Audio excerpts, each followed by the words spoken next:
Good evening, ladies and gentlemen. My name is Danny Alex. This is Poprageous Live. It's Saturday night. That's the rumor. That's the rumor. Oh, you guys, you know how every one of your days, you know how you start your day, you wake up and you go through the whole motion of your day.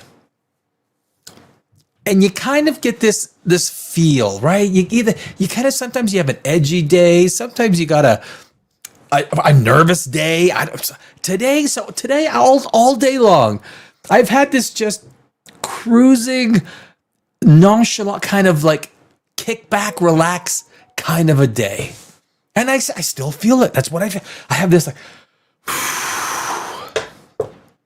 there's nothing, I feel, I'm feeling okay is what I'm saying. I'm feeling okay.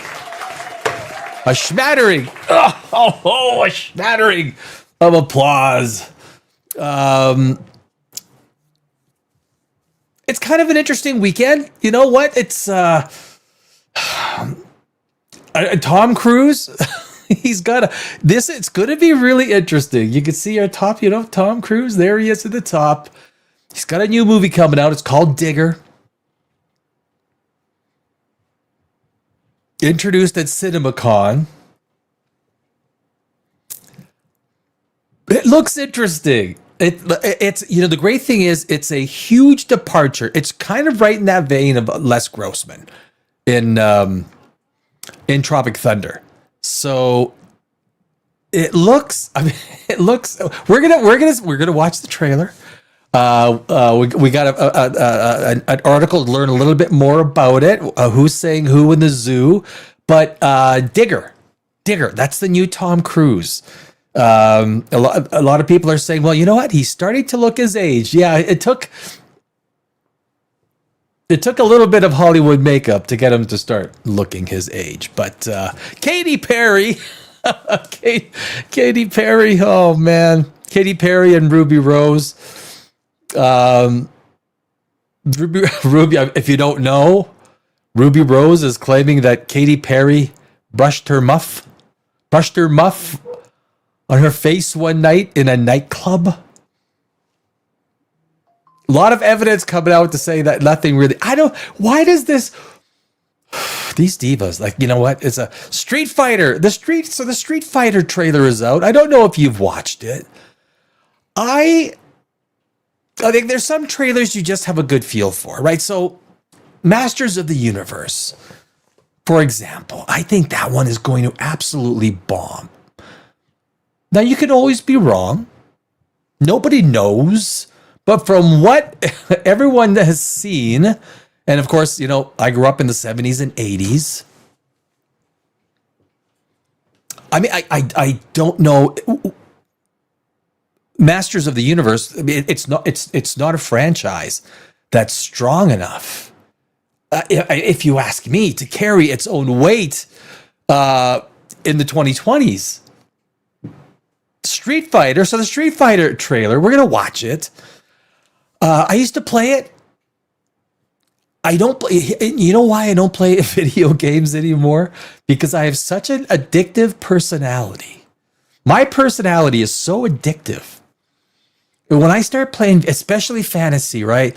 World of Warcraft, what are the other ones I used to play? I get so addicted that's all I do. And I'll say, 10 more minutes, 10 more minutes, 10 more, 2 hours later, 10 more minutes. I've literally, I'm like an alcoholic. I had to stay away from the booze. It's dangerous. Age of Empires. You guys remember Age of Empires? I used to play Age of Empires so much. Love the game, still do. But I played Age of Empires. I've been able to back off. But anyway, Street Fighter. I watched the trailer. Some people have said I'm the reason why I'm skeptical.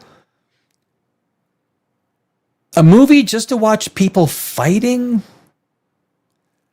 I don't know what the story is. We'll watch the trailer. We'll see what you guys think. I mentioned Digger. I got some Star Wars stuff, some DCU stuff. CinemaCon wrap up. CinemaCon was like the week where, the movie studios go and they pump all their stuff out. It's what's amazing is the studios seem to be lacking their own energy. It's like they know how bad their stuff is, especially Disney and Warner. It's like they know how bad. It's like they have a feeling they know how bad their movies are. So they themselves don't even get excited about it. Now, we're going to spend some time talking about Avengers Doomsday tonight. It really is amazing to me. Like this movie, Avengers Doomsday, when you think about the sheer ridiculous stupidity of the entire phase 4 and 5. Doomsday leads directly after Endgame. So basically, and I watched a little interview, and I wasn't sure if it was with the Russo brothers, Kevin Feige and the Russo brothers. I wasn't sure if it was worth paying, but they're talking about this thing that like this is like the natural step from Endgame. Endgame was 7 years ago. Are you admitting? So I guess Avengers, Kevin Feige and Marvel, Disney, they're finally admitting that, yeah, you know what, we put some really toilet bowl movies out there. We thought we were the deity of the movie industry, Marvel. We could do no wrong, we thought. And then you came out there with Black Widow. You came out there with the Turtles. You came out there with Thor: Love and Thunder. Then all of your freaking TV shows. And you got some humble pie. That's what you got, some humble pie.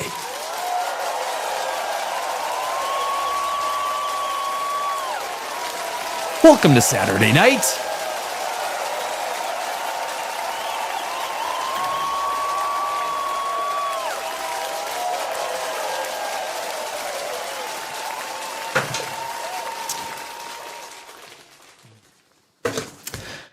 And it makes you wonder whether a lot of this has to do with the end of the Bob Iger era, the end of the Kathleen Kennedy era, the end of basically, I mean, if you go back to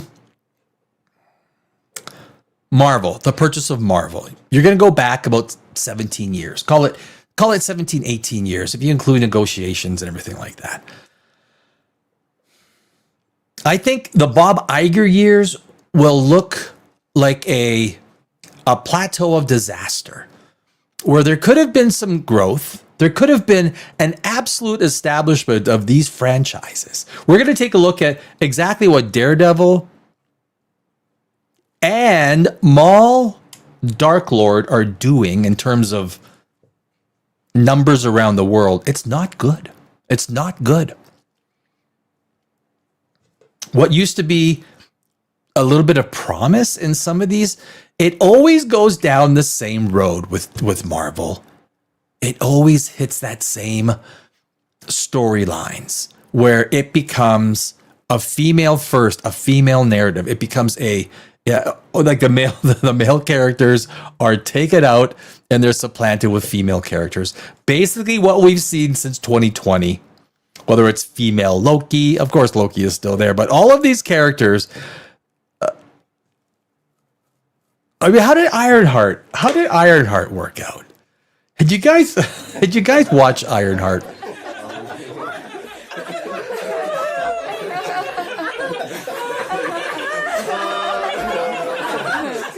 Ironheart, of course, was meant to replace Iron Man, Old Man Iron Man. I would love to go. I would love to go back to those meetings and sit in on those meetings and to hear what the team at Marvel were talking about. I mean, I would love to go see it. I would love to go sit in. How are you guys doing? What are we talking about here? Oh, we're talking about Ironheart. Oh, good. Let's talk. Let's talk.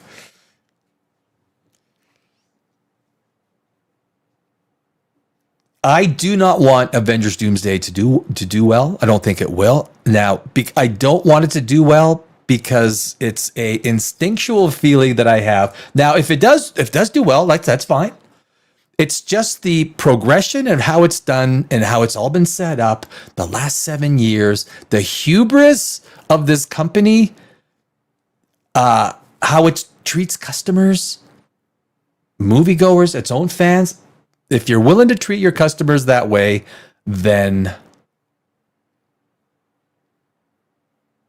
you deserve what's coming to you, basically, right? You basically deserve what's coming to you, Disney.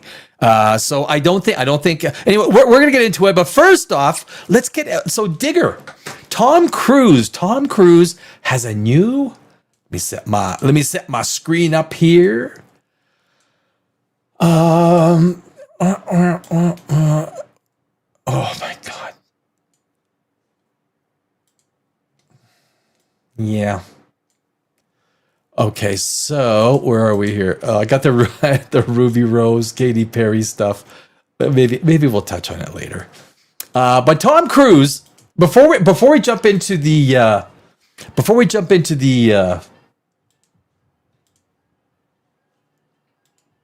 what is making noise? Oh, I see.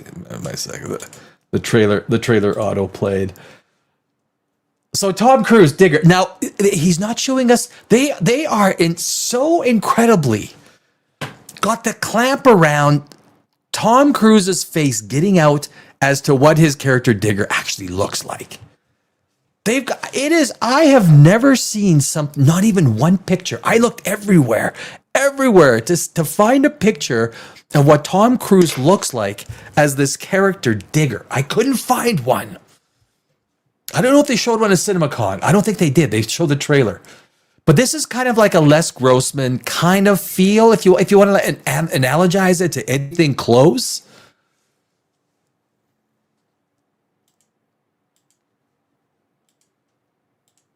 So let me get this thing set up here. There we go.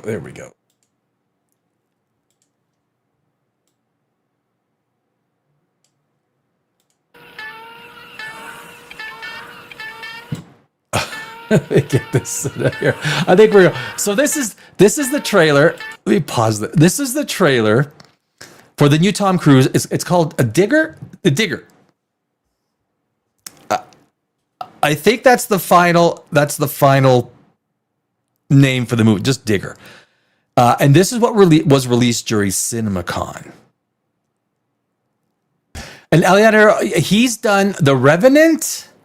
So he's done some Oscar-winning movies, and the talk is that this might be Tom Cruise's Oscar-winning movie role.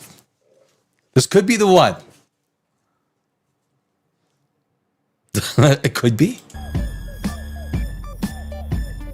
Oh, green world, don't disturb me now.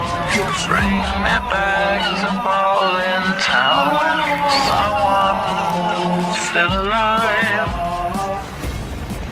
You see, we don't during that we don't get much. Now, there's a good chance if you're watching this in the after part, I'm gonna have to delete this because of copyright stuff.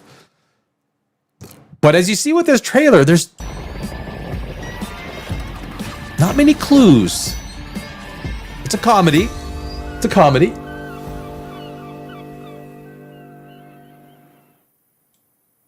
That's it. That's the.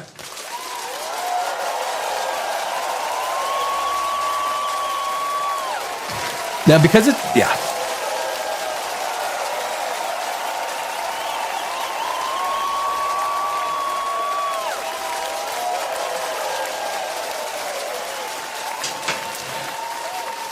because it is a Tom Cruise movie, gets instant attention.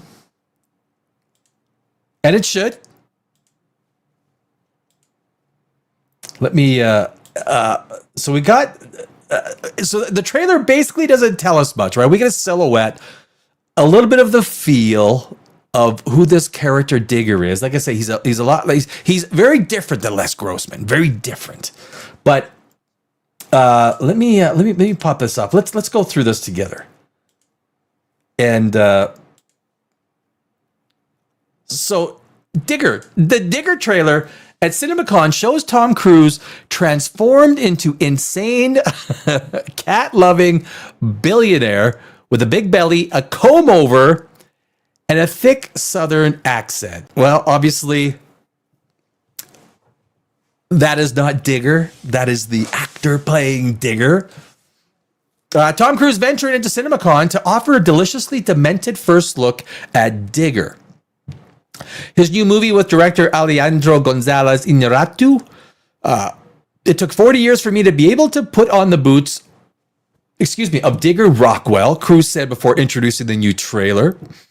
And this is definitely Cruise as you've never seen him before. I remember being in a theater with my girlfriend. I just recently moved to Los Angeles, and we were watching Tropic Thunder. And I told her the first time Les Grossman popped in, I was like, I think that's Tom Cruise. And she said, no, that's not Tom Cruise. I said, yeah, I think that's Tom Cruise. And of course it was, right? It was Tom Cruise. But it was really quite amazing. But of course, once you knew it was Tom Cruise, you kind of looked at Les Grossman. You go, okay, I got it. It is, yeah. So in the outrageous comedy, he sports a thick Southern accent. Think Ross Perot, but more excitable. A beer belly and thinning white hair that's been manipulated into an unconvincing comb over. He's an oil baron whose company may have set off an ecological disaster that could also spark a nuclear war. John Goodman portrays John Goodman is, he's lost a lot of weight. Have you seen John Goodman? I mean, he has lost a lot of weight.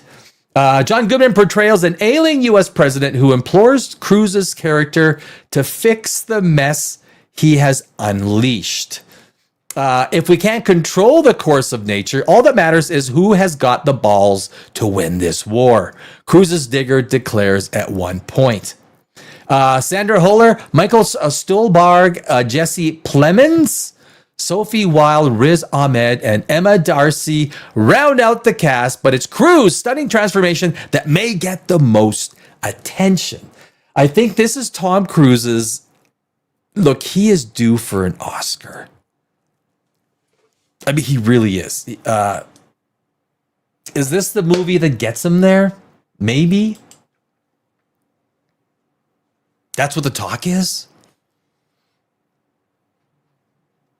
There's been probably very few people to the level of Tom Cruise who has impacted cinema to the benefit of so many people. And yet, arguably, you could say that he has been one of the most shunned actors in Hollywood, given some of the things that he has done. We know that he's fearless. The stunts, the planes, the jumps. Iñárritu said on stage during Warner Brothers' presentation at CinemaCon, the annual convention for movie theater owners. But I have to say, embodying this character is another kind of fearless. But Tom Cruise loves doing this, right?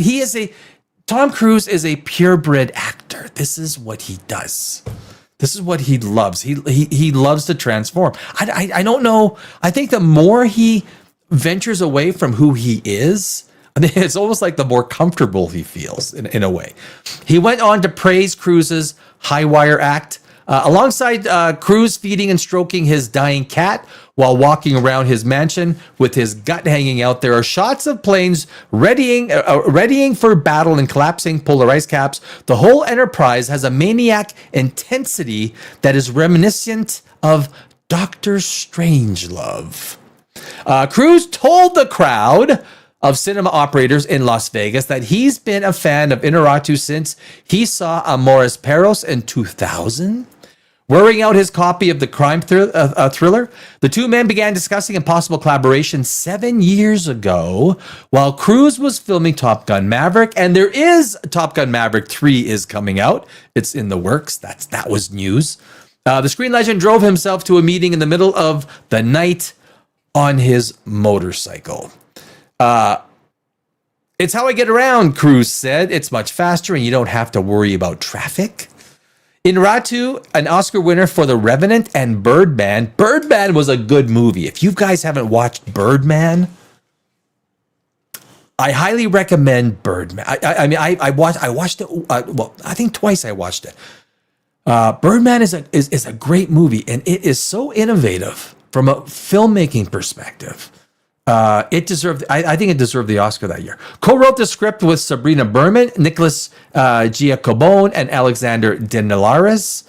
Digger marks Cruise's first non-franchise film since 2017, a year in which he started in the box office hit American Made and notorious flop The Mummy.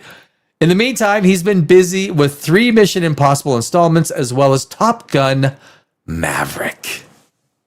Digger carries, I mean, it's a pretty, for a comedy, this is a huge budget for a comedy. Digger carries a massive $125 million budget, meaning the film is another wild swing for Warner Brothers co-chiefs Pam Abdy and Mike DeLuca, who have placed a big emphasis on expensive auteur-driven swings. To that effect, Sinners was a massive success with $370 million globally against a $90 million budget. Yada, yada, yada. We don't need to elsewhere. Yeah, so anyway, that is the story of Diggers. Tom Cruise.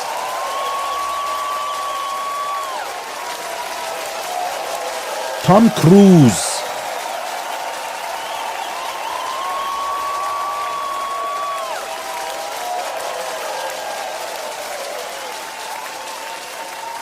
What's the log line? So the log line, if you're not in Hollywood, a lot of people don't understand how important it's called the log line. This is the log line.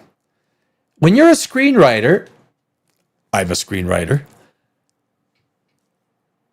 In Hollywood, if you want to pitch your screenplay, people will ask you first for your log line. You can get meetings at the highest level with a well-written log line.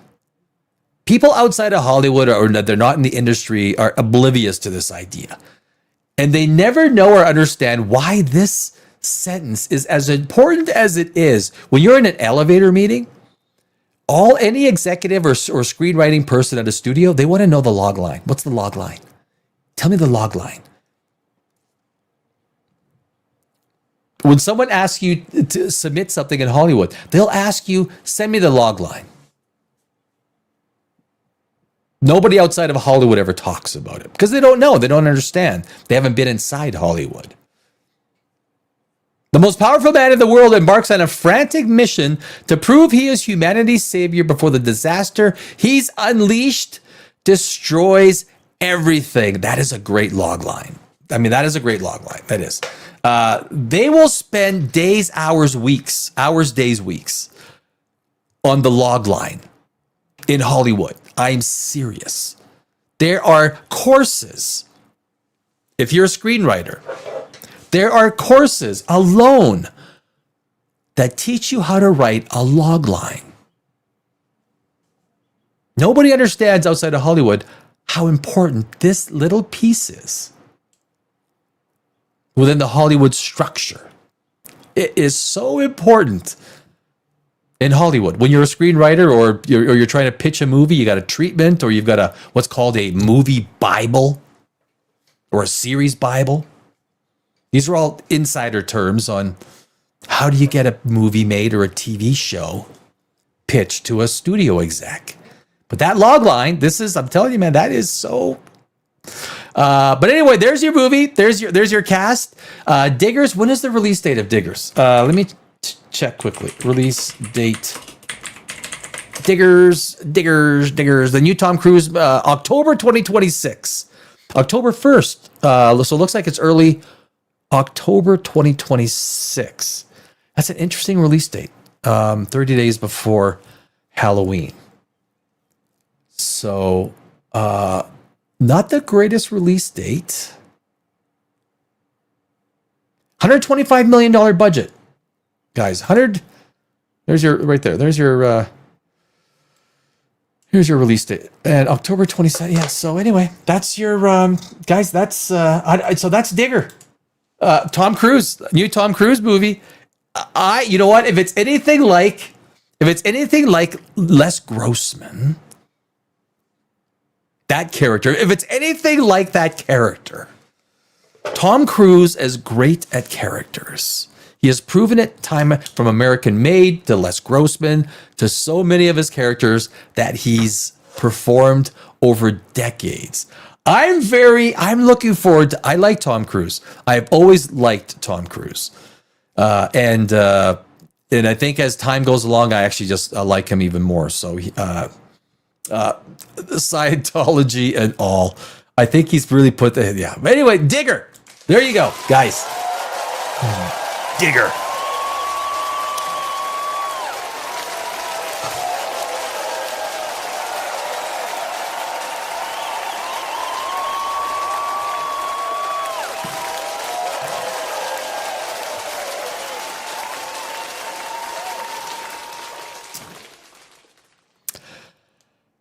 What is it? April 18th. Like, oh my God, April 18th. I mean, time is flying by so fast. It really is. I mean, it's crazy. It's crazy.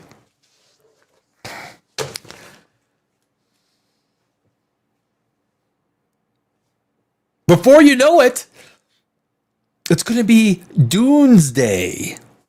Doomsday. So you got a head-to-head matchup, right? You got Dune 3 and you got Avengers Doomsday. Who you going for? Who you going for? I am a huge Dune fan. Huge Dune fan. Always have been. I love the first one. I love the second one. Probably more than most people do. As a matter of fact, I've stated this repeatedly.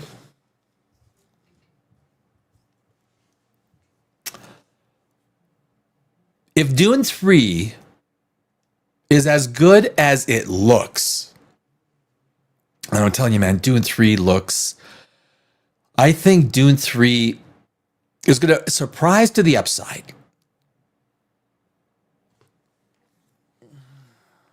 And it might even hit $1 billion. Now, I know a lot of people would say that is highly optimistic.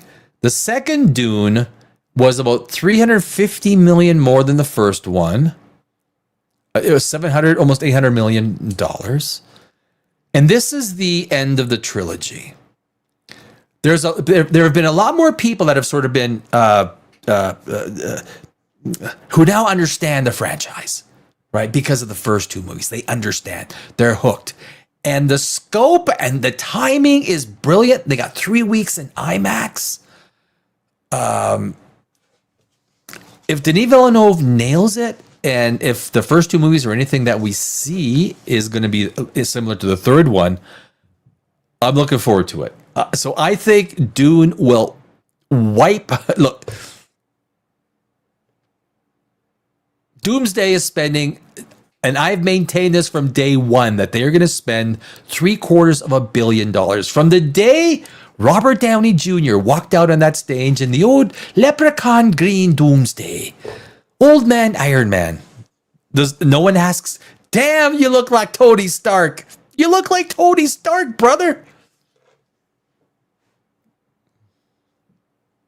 Like, does someone not say, Ant-Man, holy shit, he looks like Tony Stark. Apparently Ant-Man dies. That's what I heard. I've heard, like, I don't know if I'm supposed to say that. Ant-Man dies. A lot of characters die. Perish.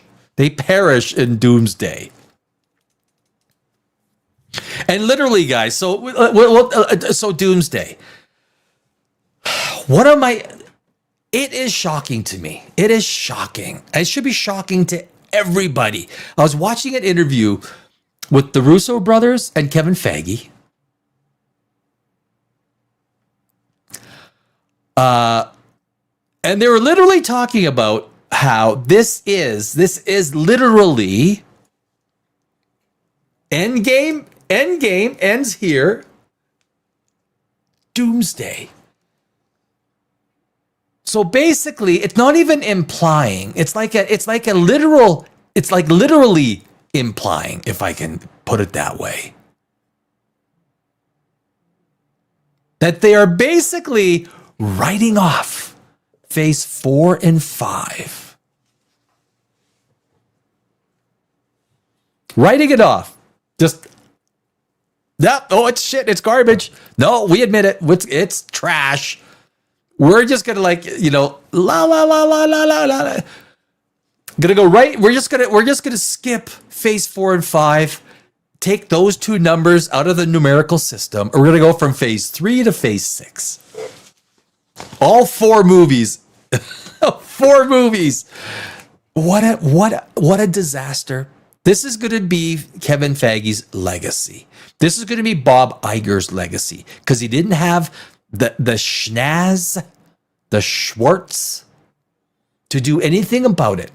The CEO of Disney just sat back, watched the demise of Star Wars. If I was the CEO,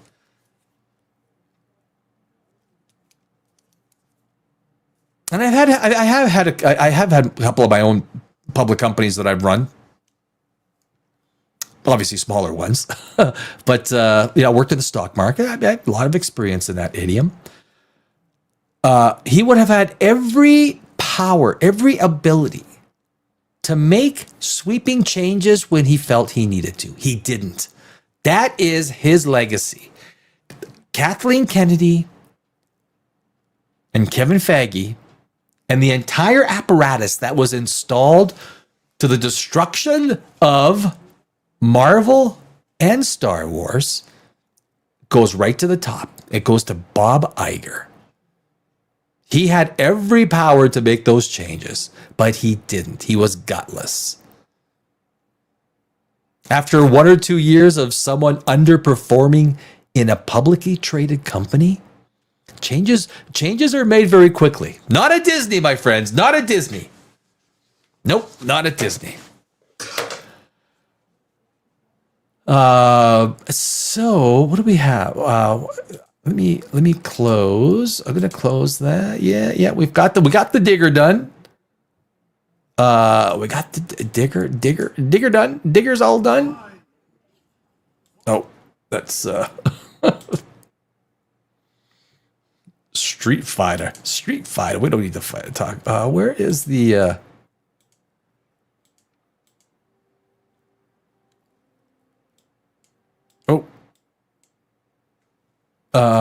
We have. So okay, you know what? I'm gonna go right to this. This is the whole CinemaCon. Hollywood Reporter did a pretty good job. They did a pretty good job in. Let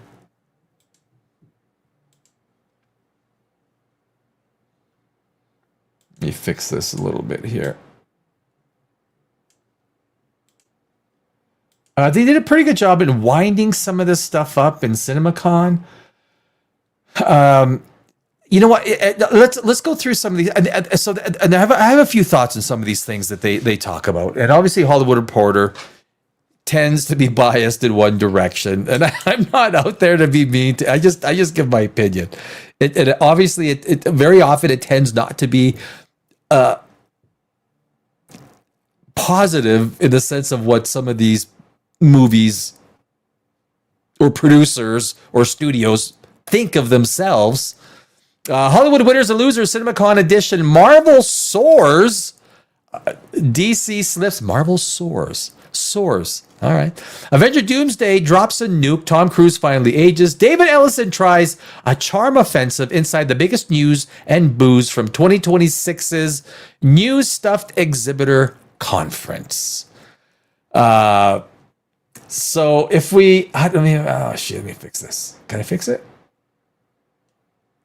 So my damn head's not in the way. I got a big head. Okay. Well, that might be.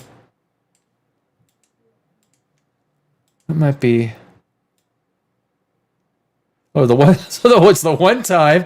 It's the one time they don't want to put advertising on the right hand side. Are you serious? Because that's normally where my freaking head goes. The one time they do not want to put freaking. You want to? Wow. You guys suck. Hollywood Reporter sucks. I guess if I was doing this in OBS, I could set this up much, and I'm not. I'm bypassing OBS because a lot of stuff happens. Okay, you know what? I know what I'll do. I'm gonna make myself a little wee tinier. There we go, just so we can kind of see me. There we are, and I'll leave it. Yeah, leave it just above me there. Hey, Ben Feister, what's up, my friend? Hope all's well. We're talking CinemaCon wrap-up. The studio's biggest headline was made outside of the convention hall when news broke of... Wait a sec, that's not... I don't think that's the biggest... Adriana, oh my God. Hollywood winners and losers, CinemaCon edition, Marvel Sword... Avengers Doomsday drops a nuke. Tom Cruise finally ages. David Ellison tries a charm offensive inside the biggest news and booze from 2026's new stuffed exhibitor conference. There's Lost. They're marking Lost to DC Studios. They did not win. The Gunverse is a highly mismanaged, chaotic. There should have been, in these things, the presentation should be so finely tuned. Because what it shows is the chaos and the disorganization within the organization of the Gunverse. It's a shit show. It's an absolute shit show. The Gunverse, and that's being nice. DC Studios presentation. Any news out of the CinemaCon about the Batman 2? Nope. I don't even care about Batman 2. You're building a universe. You got Robert Pattinson as Batman. Is he going to be in the movie? Is he in the universe? We don't even know. It's like a side. Batman is a sideshow in DC, in the DCU. It's a sideshow. We don't even know where it stands with the new Superman, Clayface. You think anyone really cares about Clayface? You better watch out how much you spend on Clayface, my friend. Anything exciting from the Superman sequel? How about a video message? I was going to say massage with stars message from David Cornsweet or Nicholas Hoult saying they can't wait to tell us more someday soon, maybe. There's a teaser for Clayface that left the audience mildly intrigued. Clayface is getting a movie before Batman is getting a movie in the DCU. Batman 2 is not part of the universe, from what I understand. It's not part of... It's a side project. Clayface is getting a movie. This is the same thing as a problem that Snyderverse did. You telling me Ben Affleck did not get his... There's no Ben Affleck Batman movie? That should have been the first movie. The first movie of Gunverse, DCU, should have been Batman. This is not freaking rocket science. Batman's the world builder. And some influencers say the new clip from Supergirl was good. Paid, it should be. And some paid influencers say the new clip from Supergirl was good. Kara on a space bus full of aliens who got attacked by pirates because she's out looking for her dog to get a cure for her dog with a Guardians of the Galaxy vibe. A Guardians of the Galaxy vibe. Wow. We've got one color palette. We've got one LUT. L-U-T, a LUT. We got one color palette that we use in Premiere Pro. We slap it on, we throw it in the oven, boom, and we serve it to audiences. That's the Gunverse. Proving to be a one-trick pony. That's the problem. A one-trick pony. Nothing was bad, but one hopes for more excitement coming off momentum of last year's We're Back, Baby. I've said many times my feelings on Superman 2025. Oh my God. Oh my God. And the terrific second season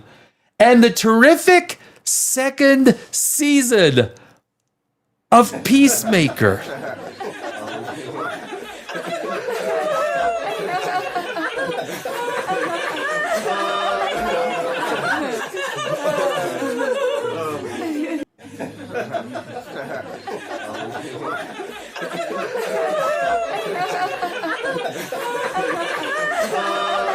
Okay, so I was looking for something else. I got distracted. I'm like a dog. I get distracted sometimes. Give me a break.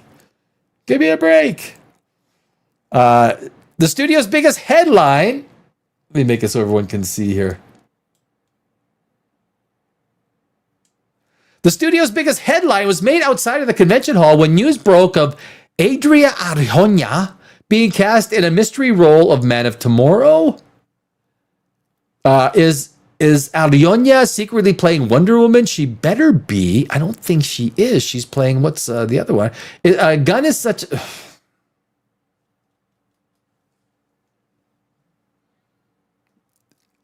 Not my words. Gunn is such a talented writer. He can make any obscure comic book character like the rumored Maxima appealing. As a screenwriter, I vehemently disagree. Vehemently. Superman 2025 was a shit show in screenwriting. A shit show. DC's three biggest characters are Batman. First is why does Batman not have his own movie? Why did it not start with Batman? Wonder Woman and Superman. Superman is not a world builder. This whole Gunverse is a freaking disaster. It's a sloppy mess of nothing. It has no, like, it's like a running shoe. You tie the laces and it makes sense. The second these laces start overlapping and you miss one hole and you go to the next one, you look down, it looks like shit. You miss one hole and the shoelaces look like crap. But when you do it properly and you think it through and you build the universe and the world building,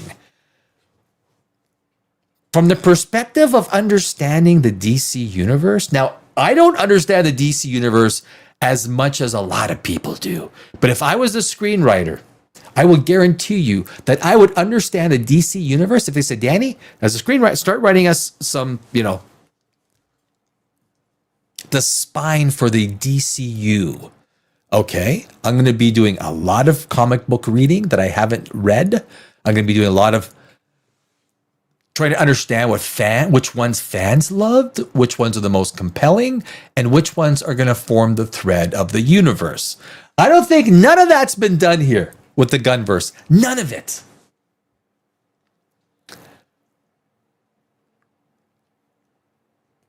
But exhibitors would prefer a hero non-nerds have heard of. Of course, you want the normies, the regular person who isn't a DC comic enthusiast, to understand and know who the Clayface. How many people do you think know Clayface? DC's three biggest. We went through that. Yada yada yada. Messaging about comic holy trinity at CinemaCon seemed to be Bat Who? No comment, and we're working on it. So bad, so bad, guys. And that is literally. When you are so unprepared for CinemaCon, these are literally the times you should go up there and everyone should be talking about you. By the end of the week, everyone should be talking about you. And James Gunn, nobody's talking about you. Actually, the things that are being said aren't particularly good.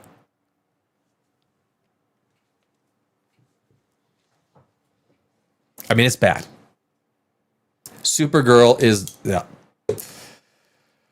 I make the joke that Lobo was playing Jason Momoa because basically when you hear the few lines that you hear in the trailers of Jason Momoa, he's basically playing Jason Momoa. Lobo is playing Jason Momoa. And basically Jason Momoa, he basically plays himself. He's like this one-trick pony. Now, that one-trick pony works quite well.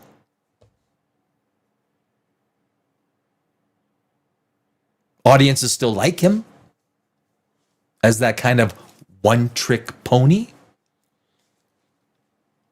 Hollywood Reporter is saying Marvel's presentation won, whereas Marvel's presentation was, oh, you want our biggest characters back. No, okay, nobody fought me. These Hollywood Reporters they're about as dumb as you get. Dumbass paid for shills. These people are, right? When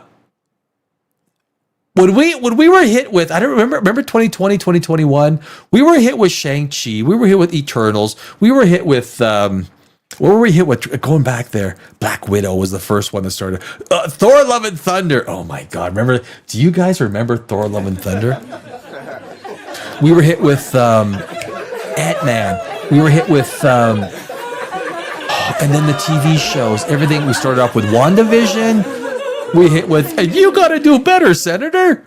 You got to do better, Senator. We were hit with that. We were hit with. What was it with Samuel L. Jackson with Nick Fury? Secret Invasion. We were, oh my God. Fans were hoping for something better, and now they're scrambling. Yeah. Oh, and you want our biggest characters back? Big fucking surprise. Here's every single one of them.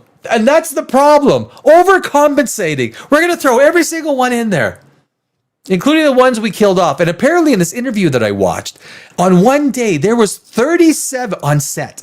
There were 37 actors on set waiting, because basically actors sit around a lot more than they do takes, right? You go through makeup and then you'll sit around for, sometimes it goes fast, but most of the time actors sit around a lot.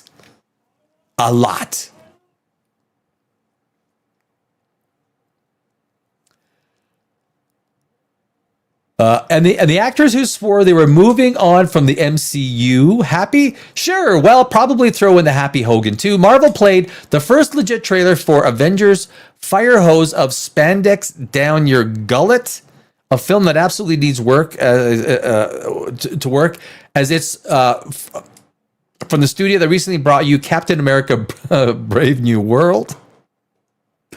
Right? Brave New World, Fantastic Four First Steps, Brave New World, and Thunderbolts. All three an absolute embarrassment. Maybe not embarrassment. That might be strong.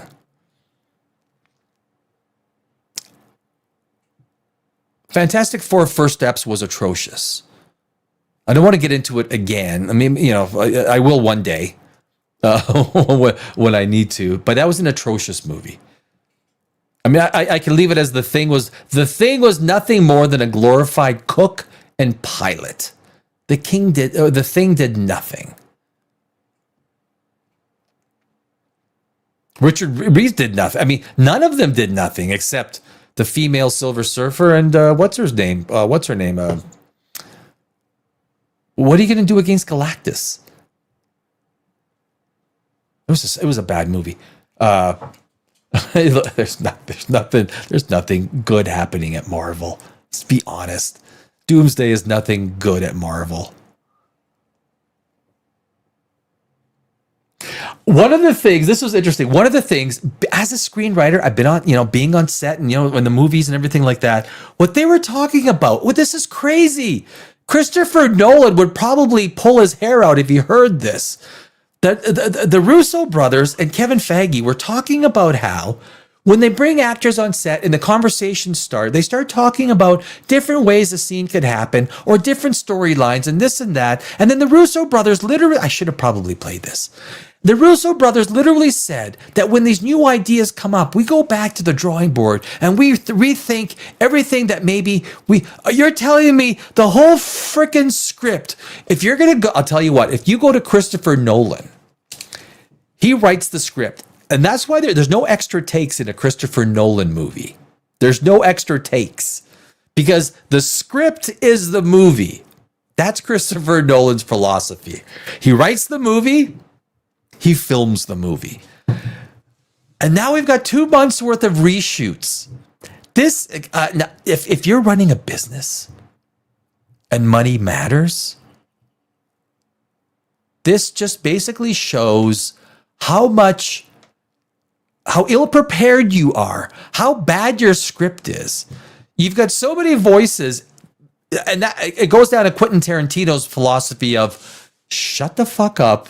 You're the actor, read the lines and shut up. Okay? All right? But the Russo brothers probably need help because you've got 40? I don't know how many actors you got in this piece of garbage Doomsday. This is not how you put together a movie.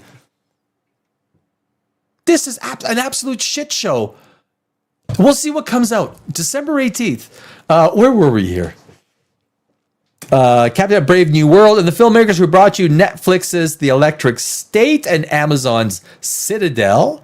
The reaction on social media was incredibly positive. And again, we're talking about the Marvel stuff. Several said they had never experienced a response that overwhelmingly at CinemaCon. Disney actually showed the trailer twice, and not to pick on DC, but it's tough to imagine studio co-chief Peter Safran going, "Do you want to see that Clayface teaser again?" Clayface? Really? That's your best idea? In the footage, Robert Downey Jr. was unrecognizable in his Doctor Doom mask and used a heavily accented voice. So why have Robert Downey Jr.? Which does make you wonder if paying a former Marvel star a reported $100 million to be unrecognizable is worth it. Hey, you look like Tony Stark, bro. Are you Tony Stark? Can I get an autograph? Perhaps like Pedro Pascal in The Mandalorian and Grogu, there are scenes with characters mask off. It must be nice for Disney to have a film where the question isn't whether it makes $1 billion, and they got to do $1.5 billion to break even. I'd argue $1.6 billion. $1.6 billion. I've always said this was going to be a $300 or $750 million movie. $1.5 billion to break even. You add the little stuff onto it, $1.6 billion. For this Endgame spinoff to make money. It must be nice for Disney to have a film where the question isn't whether it makes $1 billion, but exactly how many billions? Are you serious? Are you freaking serious? Who is this writer? What a freaking blowhard. I don't like being mean, but sometimes you just got to. Where's the freaking writer's name? James Hibbard. You're a dumbass, James. The reaction on social media, it must be that they were, so the bottom line, here's the bottom line. Disney created something this huge and exciting that will make so much money. It's going to lose so much freaking money, you stupid dumbass. And they still laid off 1,000 people. Many at Marvel who worked so hard to make this happen. And if things were going so well at Marvel and Disney, do you really think there would be ongoing layoffs? This is just one series of layoffs.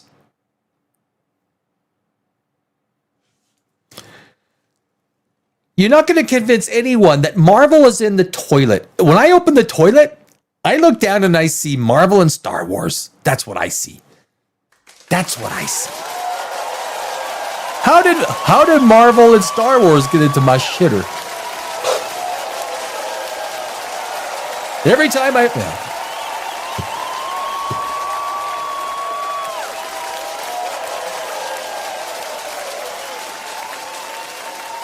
Feister says the fact that the multiverse exists, I can imagine how shook the Avengers will be if they see a villain that's Tony Stark's doppelganger after dying from defeating Thanos, right? Hey, you look like Tony Stark. You look like Tony Stark. Just imagine the Avengers' reaction to seeing Tony again, but it's not him at all. No, it's like they'll see him, they'll like just act dumb to it. It's like, no, you're not Tony Stark. You flick too hard. Holy jeez. This is guys, this is beyond stupid. This is beyond stupid. You're getting the guy who had the epic death scene at the end of Endgame. Tony Stark, Iron Man, Robert Downey Jr. And now this is the movie that follows it. And Robert Downey Jr. is playing Doctor Doom. I mean, you're like, what? All right, just go with it. Just go along. Just shut up and go along with it. Good idea, Kevin. Hey, Kevin, that's a great idea. Oh, that's a great idea. Yeah, love it. Oh, yeah, so good. It's almost it almost leaves you speechless at the stupidity of it. Is what it does. Because Doomsday, guys, Doomsday is literally the movie that comes right after Endgame. Phases 4 and 5 do not exist. They've been officially. Remember Kang? Does anyone? Can I get a fucking applause for Kang?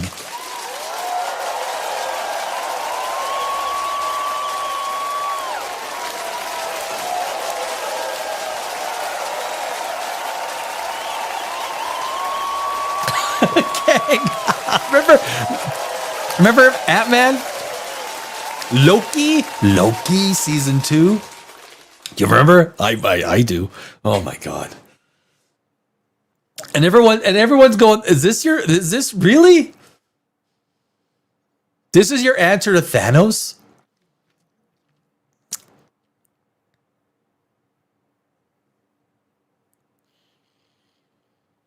We've got a 70% female MCU superhero contingent.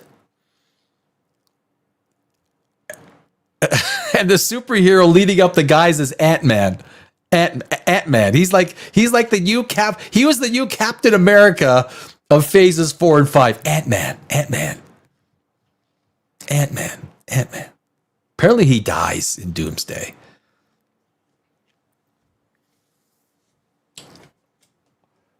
There's nothing.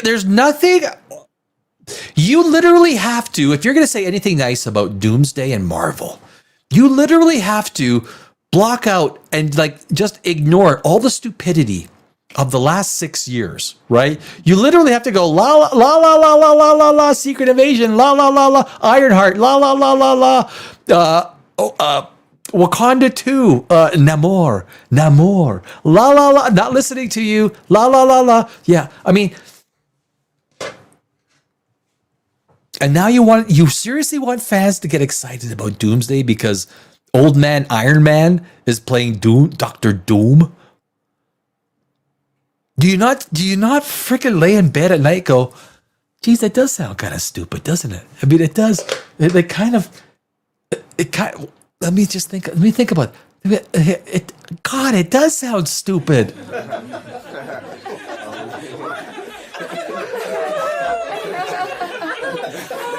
My name is Kevin Feige, and I sound stupid. Thank you very much. Thank you. I mean, we could jump to Star Wars. I got a little bit with Star Wars I want to do. Like the numbers with Dark Maul and Daredevil. They've just been cliff level going down around the world, globally. Globally means around the world, by the way. I mean, what? And the board of directors of Disney is just sitting there going, oh, holy God.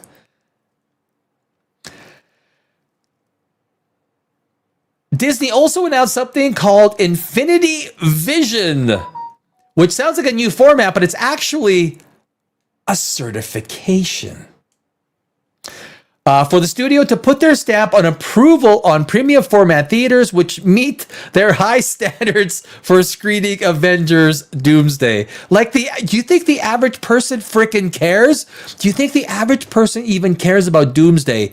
IMAX said, move along. We've got Dune 3. We're happy with Dune 3. Move along with your old man, Iron Man, Doomsday, Leprechaun Green. Fuck me.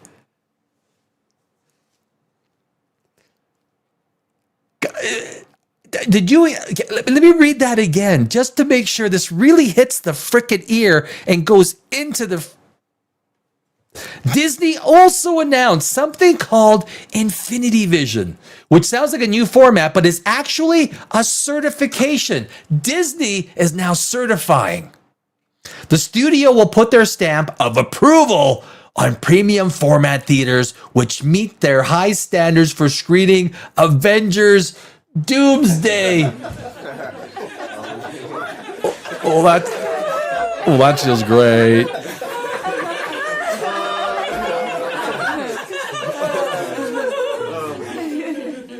Stupid is what stupid does, sir. Yeah, you're damn right. Stupid is what stupid does. Stupid is what Marvel does. Is what like it just. If that sounds like marketing bullshit, it doesn't sound like marketing. No one fucking cares about Marvel. To counter Dune locking up IMAX for 3 weeks, it most certainly is.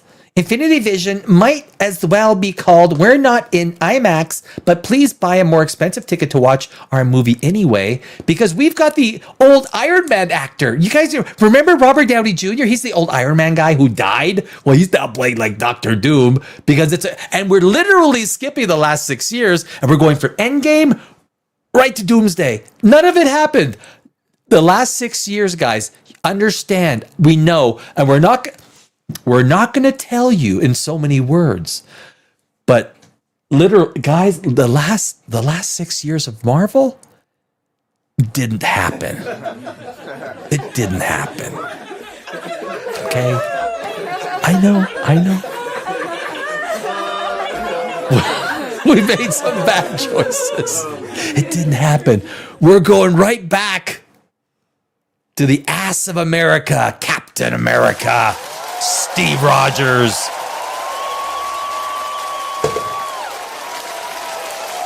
What a shit show. What a shit show.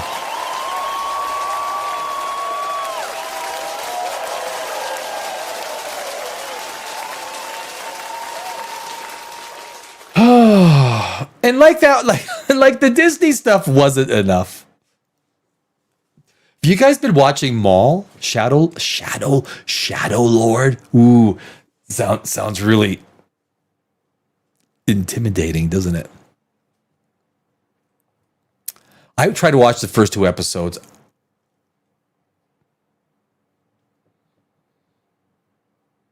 There's nothing there. There's nothing that grabs your attention. There's nothing of value. Star Wars is a dead brand. It's a dead.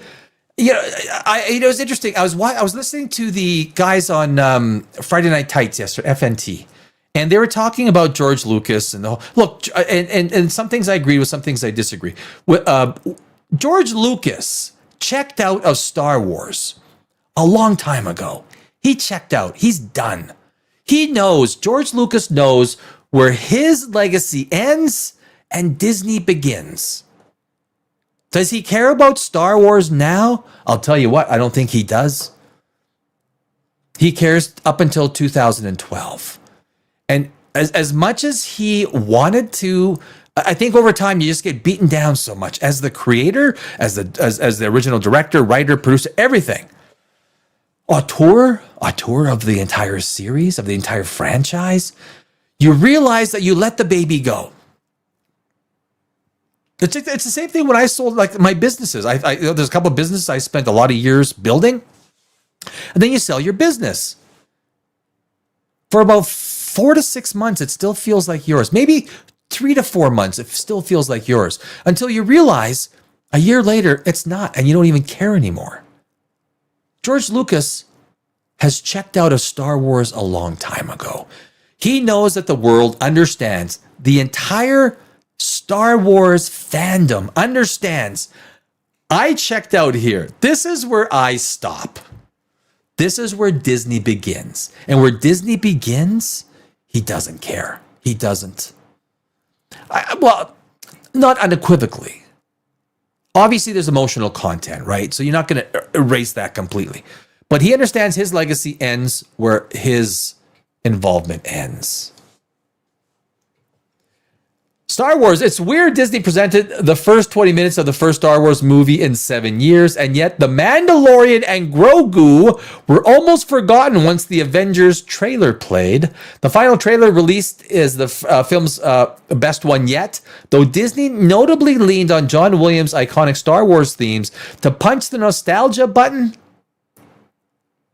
Director Jon Favreau was emphasizing the production used more practical sets. Oh, I see. You're trying to do the Christopher Nolan sell job, eh?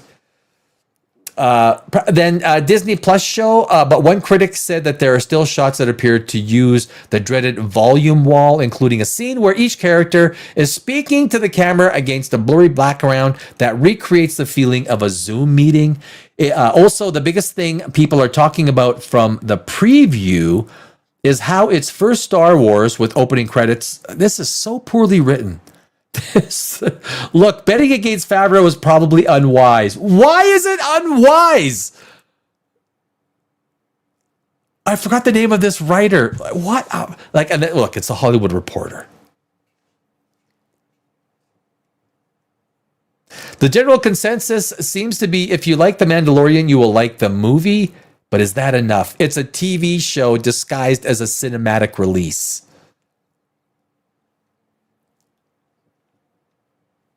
At CinemaCon Epic Prestige trailers, what won? Attendees were stunned by the first 7 minutes of Denis Villeneuve's Dune Part 3. I think Dune 3 is going to kick ass. Can't wait. Can't wait. Denis Villeneuve is talent. He's got the number on the whole entire. There are so many more ways to annihilate Dune than to make it a success. So many more ways. And Denis Villeneuve has nailed this thing. Looking forward to Dune 3. And footage from Christopher Nolan's The Odyssey. It's not a story, it's the story. You got to remember, this is a 3,000-year-old story, guys. When I was in university, I took a lot of antiquity, especially Greek history, which I love. Freaking love Greek history. Alexander the Great, all of it. I would have brought the cast, but the massive weight of extraordinary talent would have collapsed the stage. Another trailer that impressed was Aaron Sorkin's The Social Reckoning. Aaron Sorkin's back with Jeremy Strong playing Mark Zuckerberg so perfectly that we can't wait to hear Brian Cox complain about it. There's no talk about it. A new Spider-Man, Brand New Day scene was solid. Brand New Day, Spider-Man Brand New Day is going to do really, really well. I mean, I think it's... especially with the Punisher, John Bernthal, he's at the top of it. I think he's at the top of his game with that character. I think Tom Holland is excellent. Like, he is a fantastic Spider-Man. And it's almost like it's okay to like Spider-Man because it's not all Disney. It's Sony with Disney. So it's almost like that's a benefit. Because you're so sick and tired of Disney Marvel BS, you don't even want to root for it anymore, right? It's almost like a benefit. The fact that Sony is involved, or it's Sony's property. While Zendaya wasn't there, she was on stage for Dune, which is like somebody saying they can't go to the party with you because they have other plans and then show up with somebody else. One, Tom Cruise, Steven Spielberg, Jason Momoa, Johnny Depp, and David Ellison. After watching the trailer for Alejandro Inarritu's dark comedy Digger, we went through at the start of the show. We did Digger.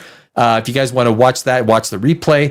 Attendees were unsure whether Cruise's latest will be a good movie, let alone a hit. I think almost every single one of Tom Cruise's movies, except for, correct me if I'm wrong, except for one, has done $100 million. Every single one. This is going out there with this movie.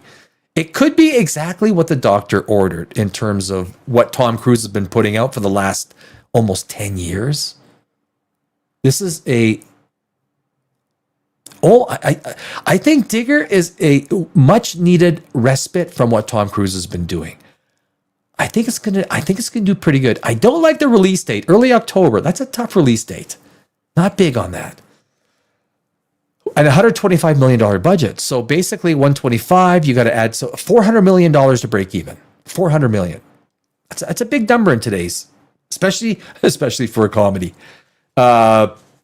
I don't think that, yeah, that's nothing else there. So, Spielberg and Disclosure Day, standing ovations, and showed some intriguing Disclosure Day footage. Johnny Depp, he's going to be back. Stoked for a little bit of Johnny Depp, right? Received a very warm welcome from exhibitors when he took the stage for Ty West Ebenezer, A Christmas Carol. That's going to be coming out at Christmas. I think having a little bit of Johnny Depp at Christmas time is freaking awesome. Depp getting his reception at a major industry event is enough to qualify as a win, given his scandalous history. He was proved innocent. You dumb freaking stupid.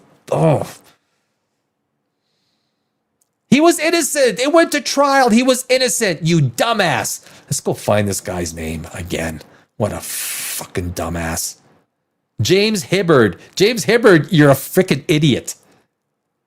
You're as dumb as the day is long. Some of these Hollywood people, they're so stupid in terms of their understanding of the facts.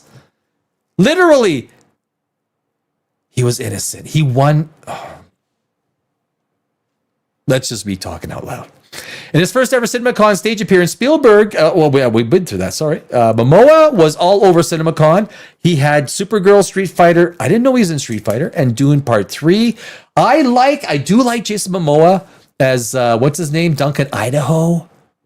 He comes back because the race of the genetic, I forgot the name of the genetic race, actually end up bringing Duncan Idaho back, and he's slowly you're not supposed to remember your memories, but they bring him back, and somehow how it happens in the story I don't know, but he's back as and I really liked what he did in the first Dune. Thought he was well cast in that role. Lost, Lionsgate, The Hunger Games, Sunrise on the Reaping trailer looked strong with a boosted budget clearly on screen, but you can't win if you don't even give a presentation. Nothing there. I don't want to talk about that. So there you go. Discover how modern lingerie. Oh my God. So there you go. So there's a lot of news. We just, the big thing is Avengers. Old Man Iron Man. Old Man Iron Man.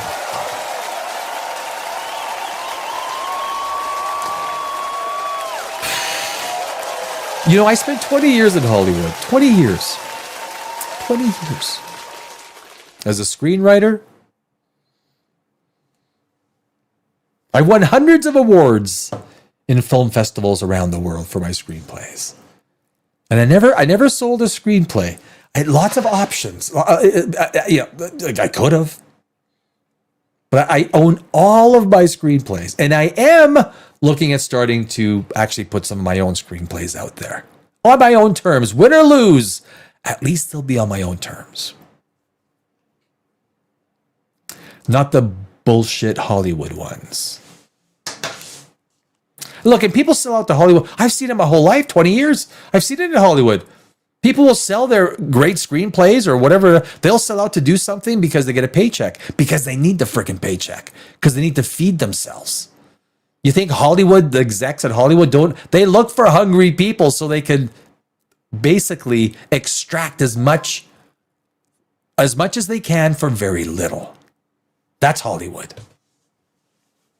And then they'll go out and pay one guy, Robert Downey Jr., $100 million. $100 million for Old Man Iron Man. And this is why I hope it does not do well. It's because the decisions that are made to create this movie are all of the kinds of decisions that if they were used across the board for movie making, for movie decisions, for the context of greenlighting these movies, it would send the entire movie business another rung or two lower. The logic that was used by Disney Marvel to greenlight and go ahead with Doomsday, the casting, the premise, If this works, it is just another rung lower for the entire establishment of movies. Ironically, if it doesn't work, it shows that the stupidity of Disney and Marvel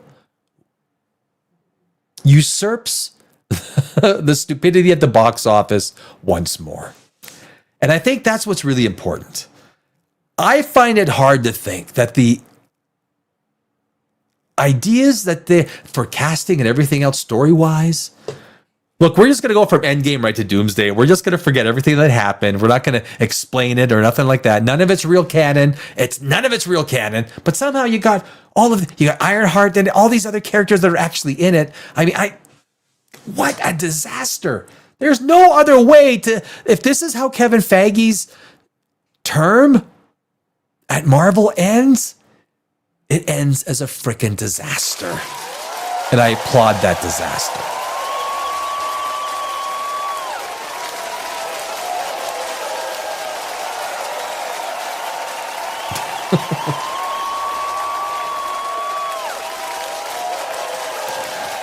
Evander says the problem, let me clear my throat with a little bit of red wine. It's Saturday night. I hope you guys aren't doing anything too aggressive on a Saturday night. God knows I'm in a real I'm in a balanced level mood, right? I'm feeling balanced. If that's the right word, can I say balanced? Levander, hello, my friend.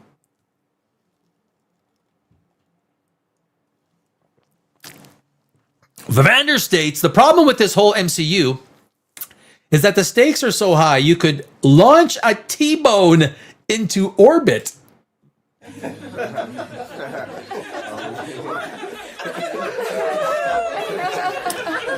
Levander, I don't often disagree with you. And again, I do not disagree with you. I agree. I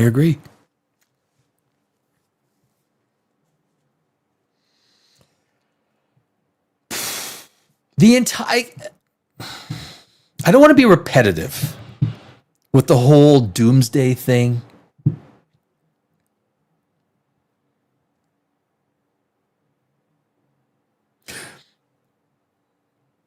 One of the easiest ways for me to put it is, so when you're writing a story, especially, so I have one of my universes, I have a horror universe called The Sicken, and multiple screenplays, and each screenplay kind of expands on the next one, right?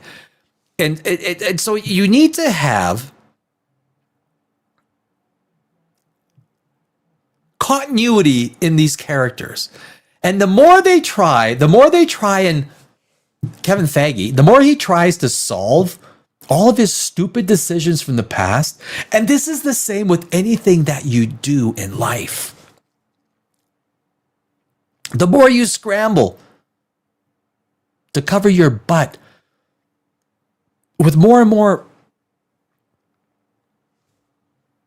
desperate decisions, I guess. It's almost like is Doomsday an act of desperation on the behalf of Kevin Feige?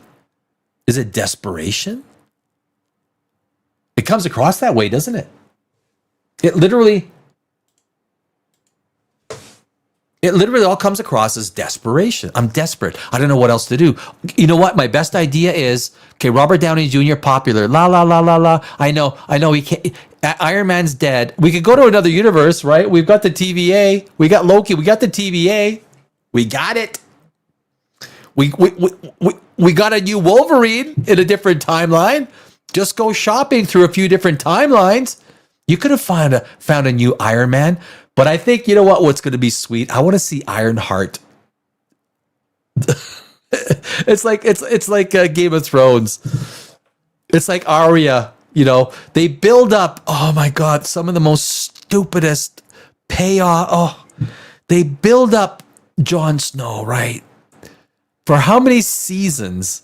Since like the second season, I think, that we had that build up between Jon Snow and the Night King. And then Arya Stark comes in, and that's called bad screenwriting. You build up the audience to desperately want to see Jon Snow and the Night King. Because that's the way you set it up. And then you give it to Arya Stark.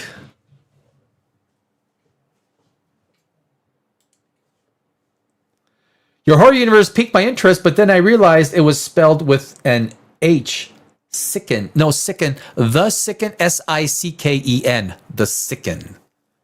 I actually had a website. I had a website for like a year and a half on it. I took it down a little while ago. I might put it back up. I don't. I think there's if the Sicken, like sick, is it sick? The Sicken. I think there's a whole bunch of stuff online still about it.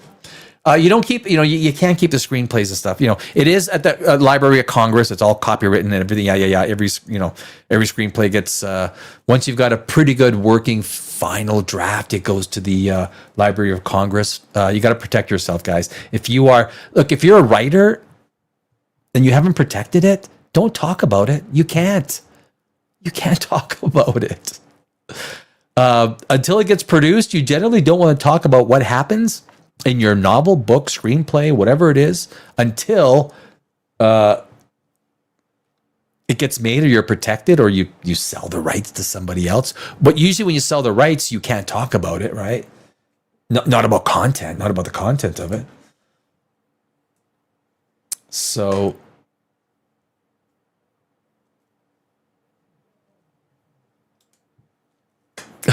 So, what do we got? Oh, do we want to do? Okay. Mandalorian and Grogu. So I do want to touch on Star Wars. Okay. So the Mandalorian. So the final trailer, 2026. I have not played the final trailer for Mandalorian, the Mandalorian and Grogu. I have watched all 3 seasons of the Mandalorian. I have watched Boba Fett, the one season of Boba Fett. I did not like Boba Fett. I did not. I think Vivander or someone, one of the regulars said that they didn't mind Boba Fett. I disliked Boba Fett. I really did.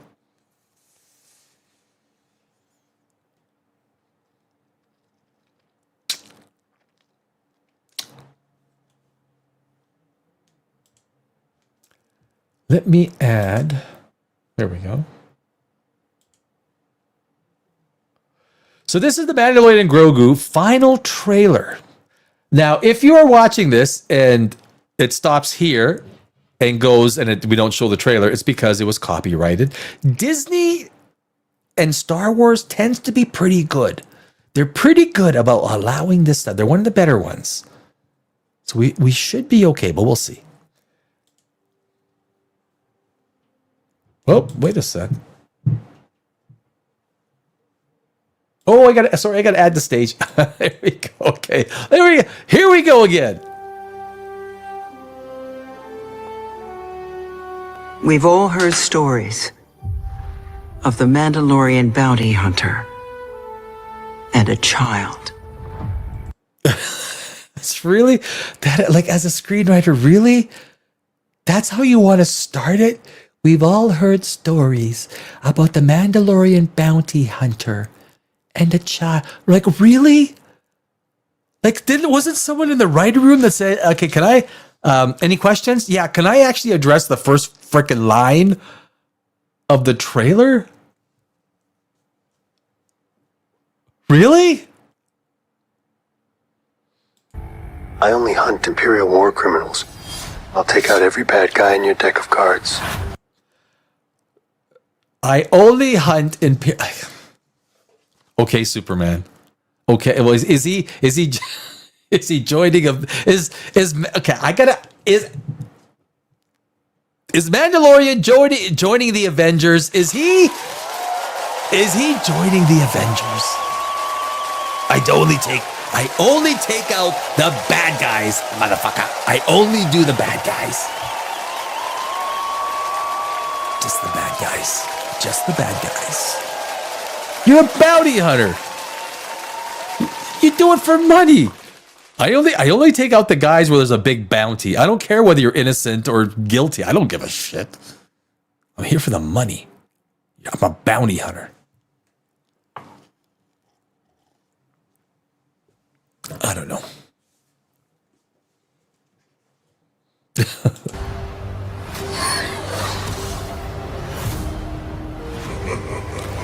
This isn't a... You see all these scenes, right? We just watched a whole bunch of scenes. What do they mean? What does any of that mean? Just a whole bunch of nondescript scenes that we watch.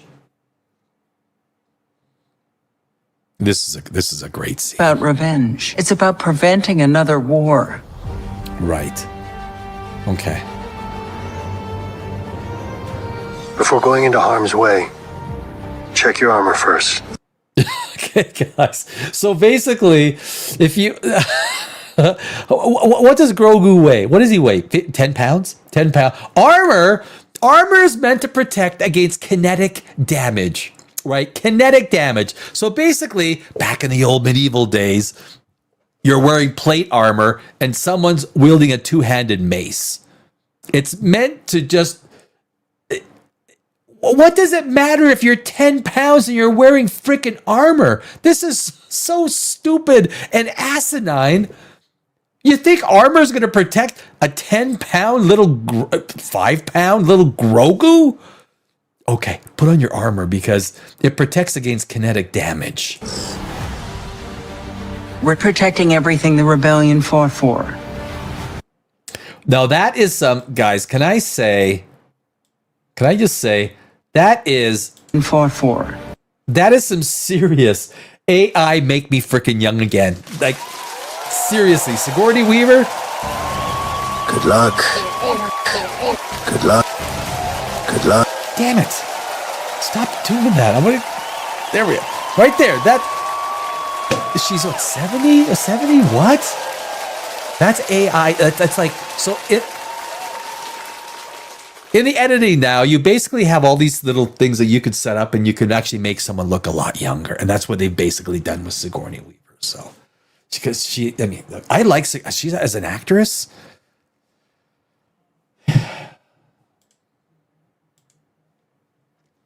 That surely was not me. It wasn't you. Okay. I've curiously watched Bubba Flat via the EFAP crew. They had a great extended watch along critique of that shite show. I would highly recommend that. Okay, all right, okay. Was it? My apologies. My apologies, Bavander. Who was it? Was it Ben Feister? I don't know if Ben Feister popped on, and he. I know he has to work at night. So, was it? But who? Someone did. I don't remember who it was. Good luck. You're gonna need it. What the? What is this? Hey. Oh, the horrible baby. The bad baby. Strap in.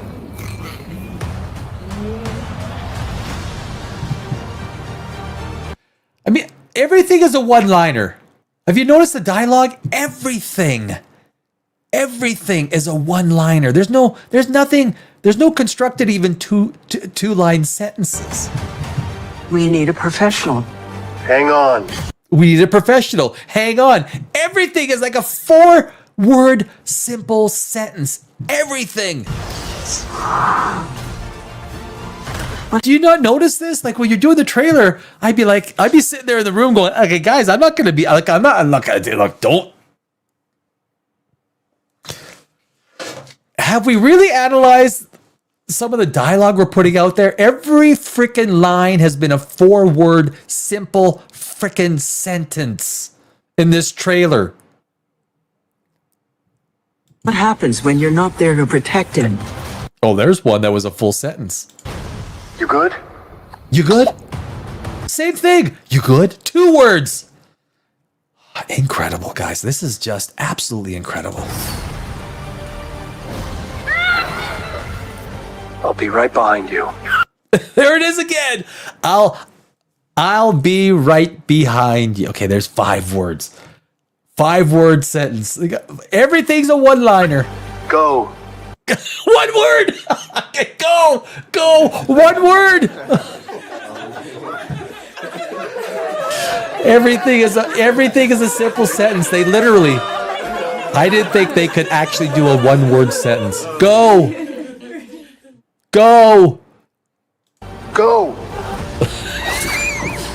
Mandalorian, What? will suffer. Then it will be his turn. Monsters. Again, one word. Just everything's one to 4 words. The old protect the young. The old protect the young. 5 words.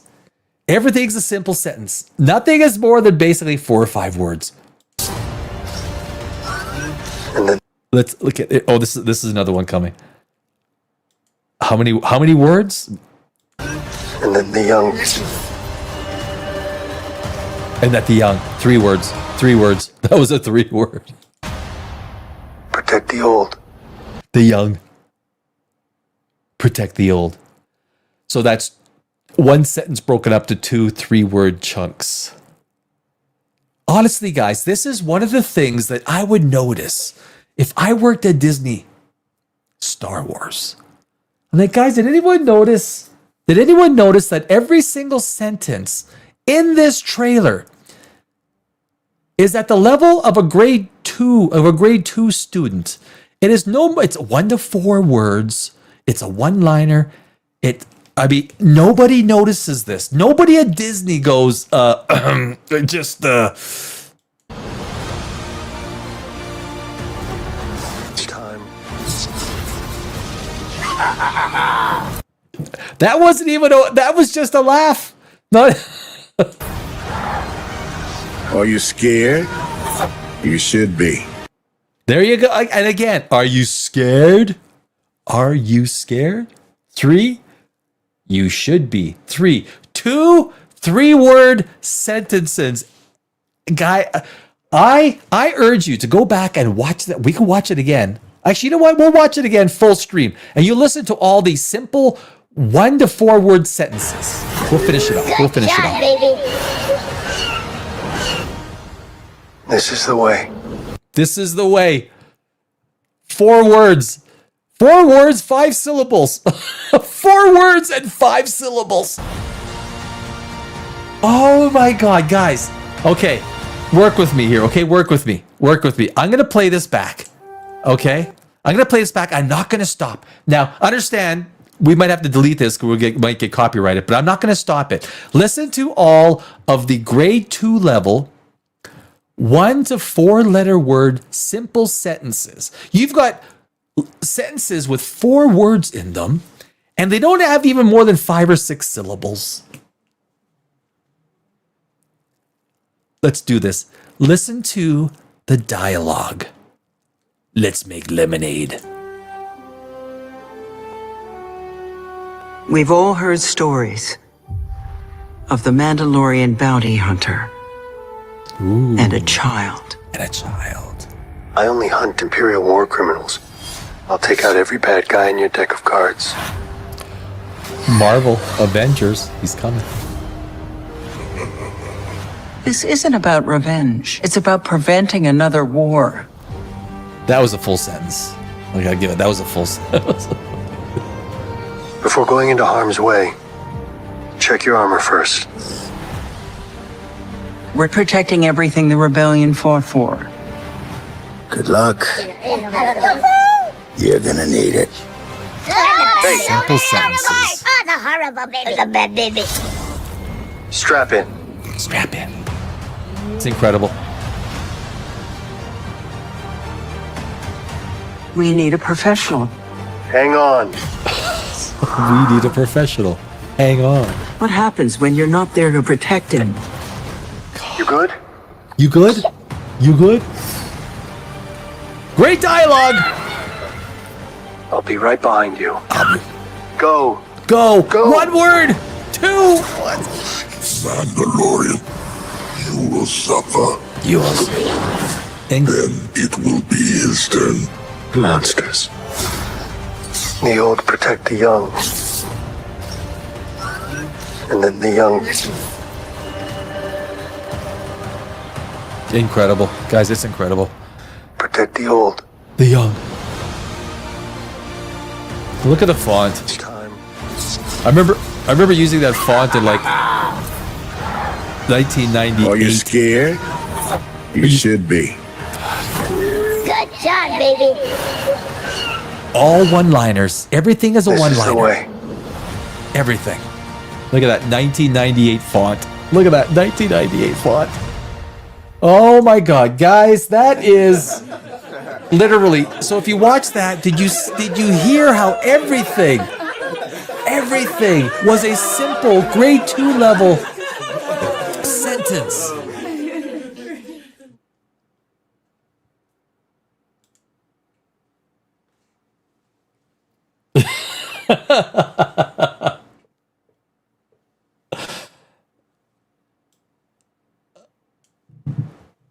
I hear that music and I'm like, get John Williams melodies out of your flippin' mouth.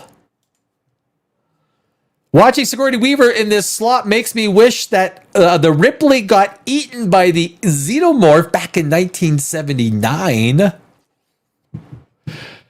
And you know, the problem is today is the especially when you're in your 70s, when you get a movie role, you just take it. Like there's so few movie roles, especially on the big screen. Like you want to go to Netflix and all that. There's lots. There's lots. And you know, lots of words. We have the best words. If the Orange Man headed Disney, right? That's good. That's good. Din Djarin hands Grogu a protein shake and says, "This is the way." Did he say strap in or strap on? It was Pedro Pascal after all. I think it could have been strap on. It was strap on. Strap this on, baby. You're an 8-pound little Grogu. You think you need armor to protect yourself against kinetic energy?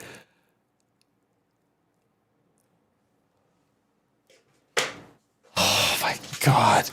The Disney writers, the Disney establishment, it is beyond, it's just beyond stupid. It's beyond that level of, can I use the R word?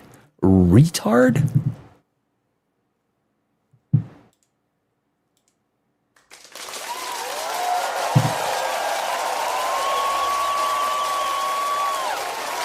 This is...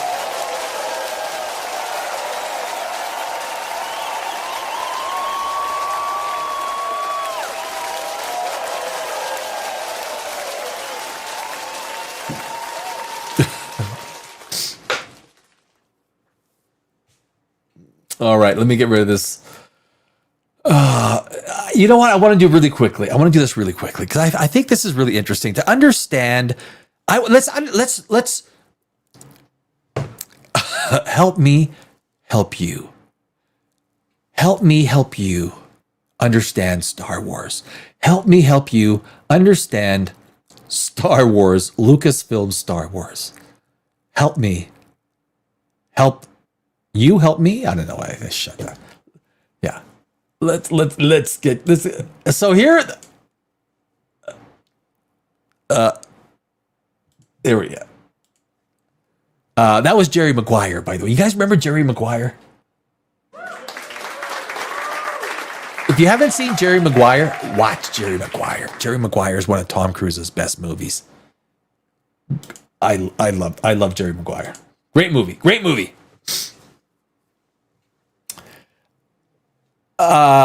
Ladies and gentlemen, a Star Wars timeline of all the movies and TV shows in the franchise. Now, I want to start where Disney started. And that is 2012.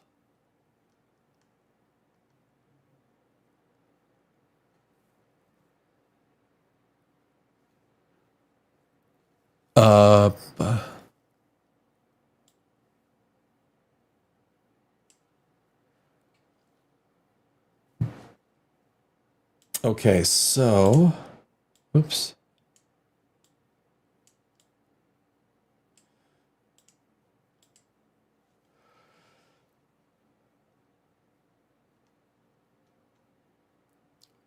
So basically, where Disney took off, we're starting with this is a walk down memory lane for Star Wars. Let us remember all of the great content. Can I say content? All of the great content that Lucasfilm has given. Disney, you got to include Disney. Disney Lucasfilm has given us. Rebels 2014. I got to admit, I didn't watch it. Ladies and gentlemen, The Force Awakens 2015. Remember that one? I'm sure you do. Rogue One, a Star Wars story. Maybe, I don't know. I barely remember it. The Last Jedi 2017. Again, this is the Disney Star Wars. We're going down memory lane. We're remembering how we started kind of from here, and we're just ticking our way down. After that, we were at Solo, a Star Wars story. Remember that one? Boy, it seems longer than 2018. It feels like 2014. Resistance 2018. I didn't watch it. The Mandalorian 2019. Oh God. The Rise of Skywalker. Ladies and gentlemen, 2019. We're walking down the memory lane of Star Wars. Disney. The Rise of Skywalker 2019. J.J. Abrams returned to another troubled production. Somehow the fans didn't return. Duh. The Book of Boba Fett, which was a shite show. I think Vivander and if Vivander was sitting beside me, he'd be like cheersing the fact that this was a freaking terror. That's why there was no season 2. They fessed up. It's like, okay, let's not, this TV show was shit. This Boba Fett was shit. Shit. Visions, never saw it. Few Star Wars projects come along that change your perception of the franchise. This didn't.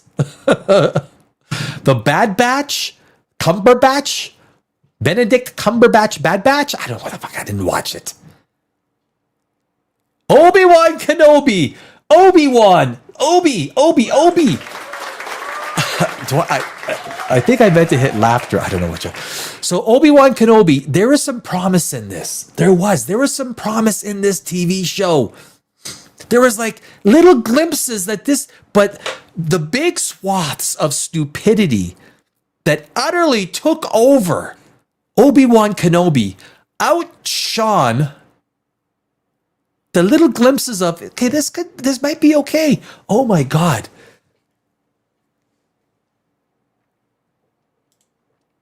So bad. Not the worst. Obi-Wan Kenobi was not the worst. But remember the running scene with 4-year-old or 5-year-old Leia? Remember? And then, of course, the trench coat. Remember the trench coat? Walking with the trench coat. Who writes this shit? Oh, this is, again, guys, this is a walk down Star Wars memory lane. Tales of the Jedi 2022. Didn't watch it. Andor, like some people really enjoyed Andor. To me, it's a total meh. 5 or a 6 out of 10. It's an utter meh. Young Jedi Adventures. Who? What? Ahsoka. Ahsoka. Season 2 Ahsoka is coming out, guys. Season 2. Dave Filoni's passion project.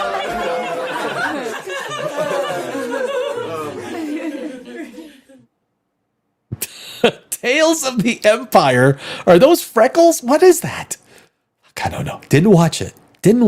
Is it news? Is it a surprise? Didn't watch it. And then, oh my God. The needs of the, what was that? The singing? Remember the singing part with the, guys, this was a comedy.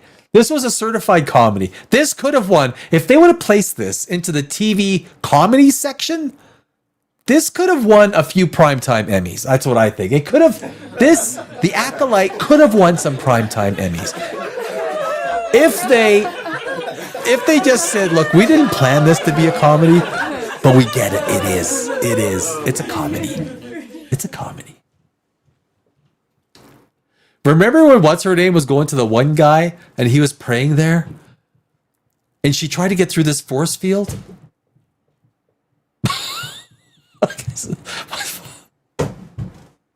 What did she leave and she came back, right? With a poison. I don't know, my God. This is Ahsoka is the equivalent to Starfleet Academy for Star Trek. Although I think Starfleet Academy was like one notch lower than the Acolyte. Skeleton Crew. Didn't watch it. Sorry, man. Is it part of the lore? Is it part of the canon? And of course, guys, I have tried to watch Maul Shadow Lord 2026. That is the latest installment for, and that is literally, oh yeah, coming up. Star Wars Starfighter. Look, they got Ryan Gosling, director Sean Levy. Where does it fit in the canon? Nobody knows. Nobody has any perspective of how this timeline keeps moving forward. So the point is, so when you go to, what's the best? Where should I go first? Let me share this tab. So this is Flix Patrol, top 10 on streaming in the world on April 18th. So this is all the different top movies on Netflix. Now you see these numbers here, 862. These numbers have a correlation based on world distribution. It's their own numbering system that they affix to a certain property to give it a score. So it's an internal number, I believe, right? But what we want to do is go down to, now, if we take a look at some, now, movies on HBO Max, nothing that good, 201. You saw, if you get an example, Thrash, 862, Roommates, 542. This is top movies on Netflix. Now they can be correlated amongst one another. Top movies on Disney. Devil Wears Prada, Zootopia, Avengers Endgame. The numbers aren't that great. And then of course, the top shows on Disney on April 18th of 2026. Number 3, Star Wars, 146. And then Daredevil Born Again at 94.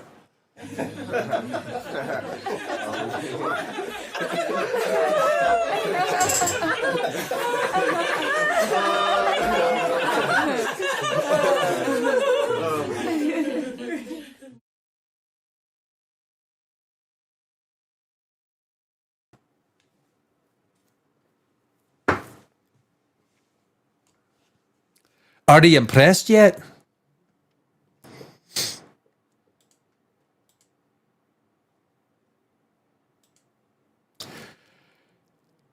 In the Nielsen ratings, streaming, I mean, they got Zootopia in there. Zootopia's, but basically, television top 10. Well, the streaming, I guess the streaming is what we want to look at. Obviously, what the point is, Dark Maul Shadow Lord is nowhere to be seen.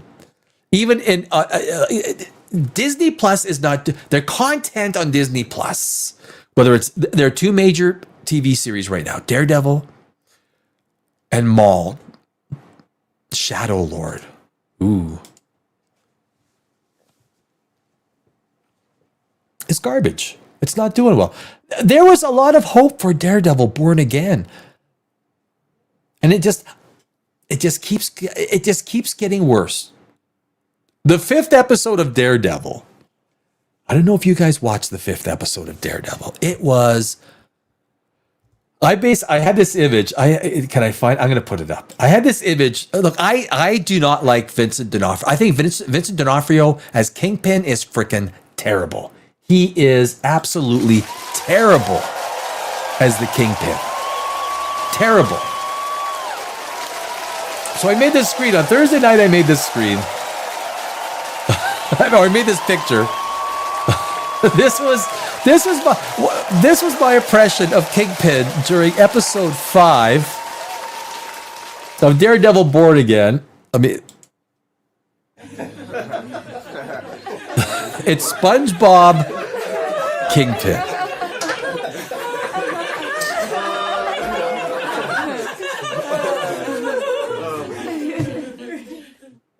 SpongeBob Kingpin. Because he's all, he's crying and he's just, he's a cuck. Vanessa dies.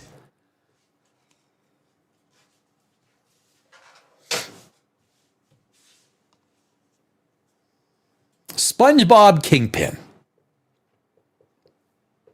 Vincent D'Onofrio. So that's fun. That will pop up. So episode 6 for Daredevil is on next week. I'll guarantee you that image on the not the Tuesday night big show, but the Thursday night big show here on Pop Radius. I'll guarantee you that image of SpongeBob Kingpin, Vincent D'Onofrio, will pop up on the Thursday night big show. I guarantee you. So I did want to watch. So let me do some. Do I do the Ruby Road? No, I don't. I'm gonna close that off. Let me just do a little bit of.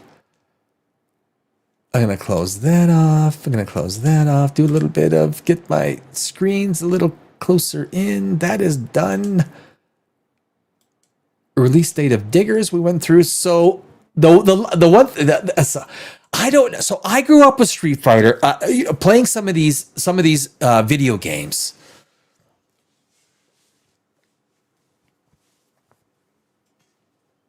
Oh, my neck cracked. Street Fighter. So I don't know. I've watched some people do a review on this trailer.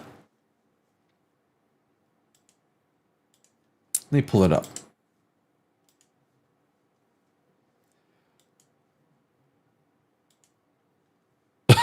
Whoops. that's SpongeBob Kingpin. Sorry, I didn't honestly, I didn't mean to. So this is let me fix myself up a little bit, get myself out of the way. That'll work.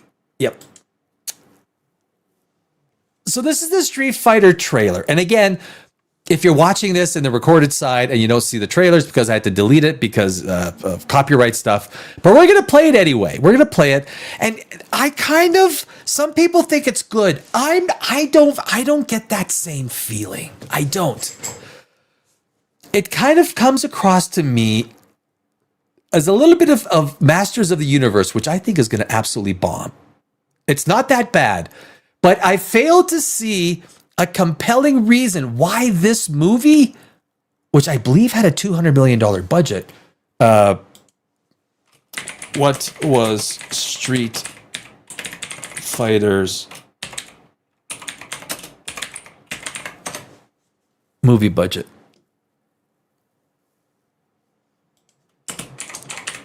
2026. Legendary distributed. The budget has not been officially disclosed. That's interesting. I'm going to say 150 to 175. Let's watch. 4, 3, 2, 1. I got good news, y'all. Gathered here are the world's best fighters. I won't deny it, I'm a street fighter. But only one of which will be crowned the world champion of Street Fighter! No, I don't. I played the video game. I get the whole premise of it. I don't understand how the premise of the movie is going to work its way through to a compelling story that turns it into a good movie. That's not to say the fighting is going to kick ass. That's not to say I don't understand what is going to make this a compelling movie for audiences. You got to get the normies. You just can't rely on the people that remember playing the video game. You need the normies to come and see this. I don't see the normies coming out to see this movie. I've watched other, what was it? FNT yesterday. The guys of Friday Night Tights. I think they were pretty happy about this, and I'm like, what? But what is it that the normie is going to sit there and watch? I got to watch this thing. This looks like a solid $250 to $350 million movie. And if it's got a $150 million budget, this thing is done for. Done for.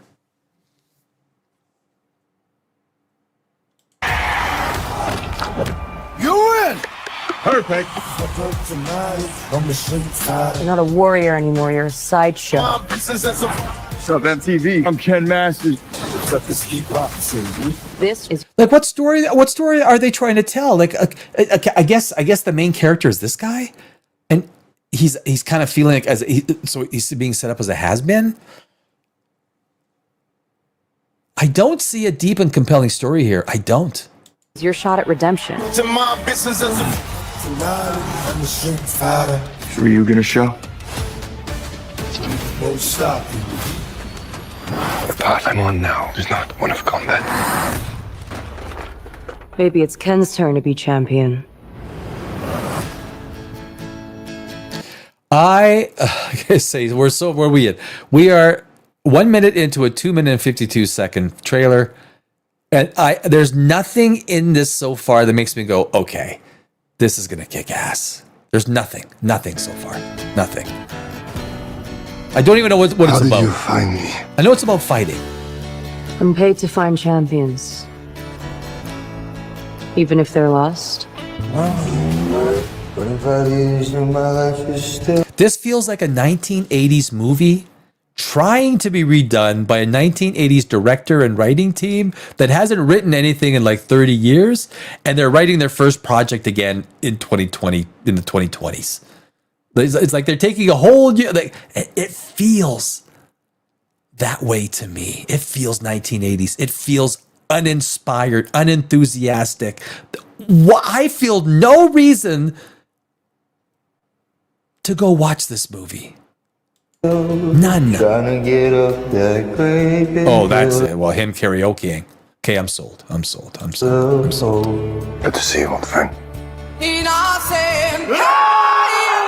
Oh, there's your copyright. The song, right? That's the songs are gonna make me pull this down. But having been a kickboxer, I was a kickboxer for 8 years. I was in the ring for many years fighting. That was the stupidest. You're telling me this guy knows what the frick he's doing? You're gonna jump and do a flying sidekick? A 6-year-old girl could have stepped aside and know.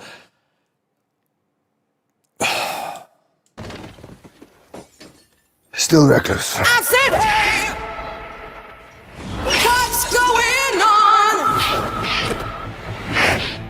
Sit down. This tournament is not what it seems. We have to be ready.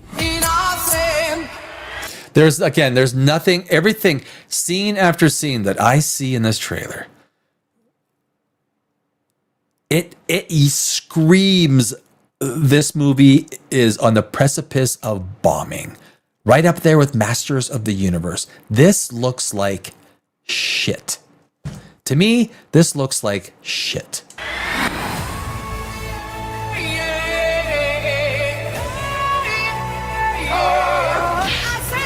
Everyone keeps going on about your thighs. What's going on? I don't see what the big deal is. What's going on?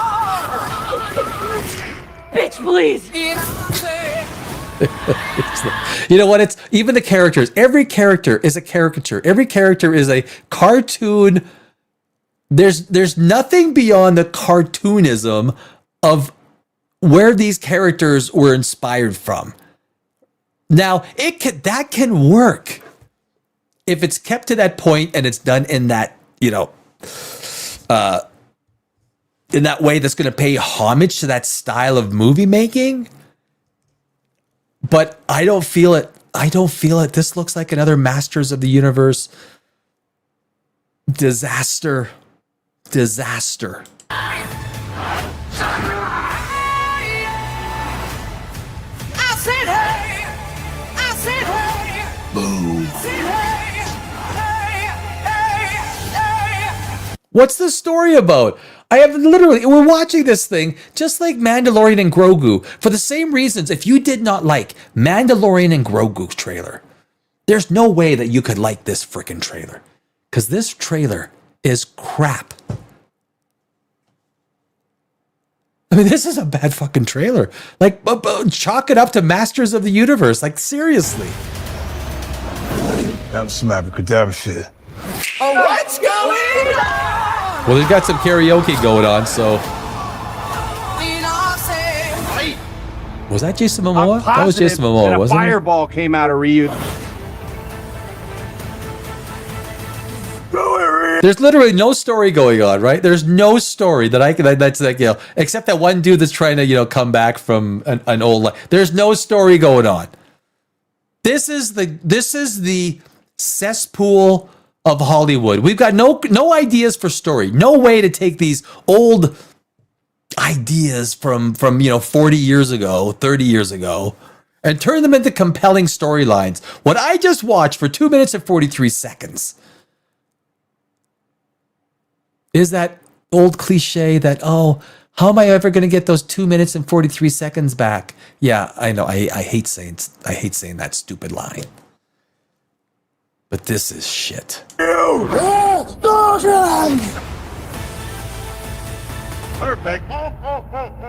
Sorry, man. Guys, happy to have the conversation with anybody, but that movie I am calling a disaster. That looks like crap.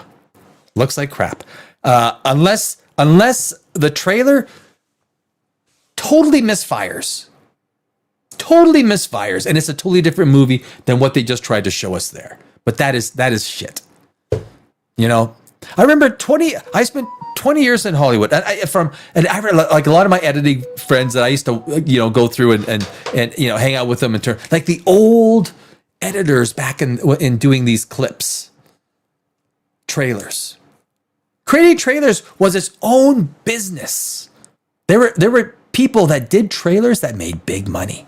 And it looks like to me they got rid of all the guys that knew how to do trailers, and they just hired a whole bunch of school kids to create these freaking obnoxious, boring piece of shit trailers. Guys, Masters of the Universe, Mandalorian and Grogu, and now we've got Street Fighter. 3 trailers that are puke-worthy, that are worthy of the toilet bowl and the full-on freaking flush. That's my opinion. Not yours. Maybe it is your opinion. I don't know. But this is just terrible. Supergirl's in the same vein. Supergirl, Masters of the Universe, Mandalorian and Grogu, and Street Fighter. 4 trailers that are toilet bowl ready. Toilet bowl ready, my friends.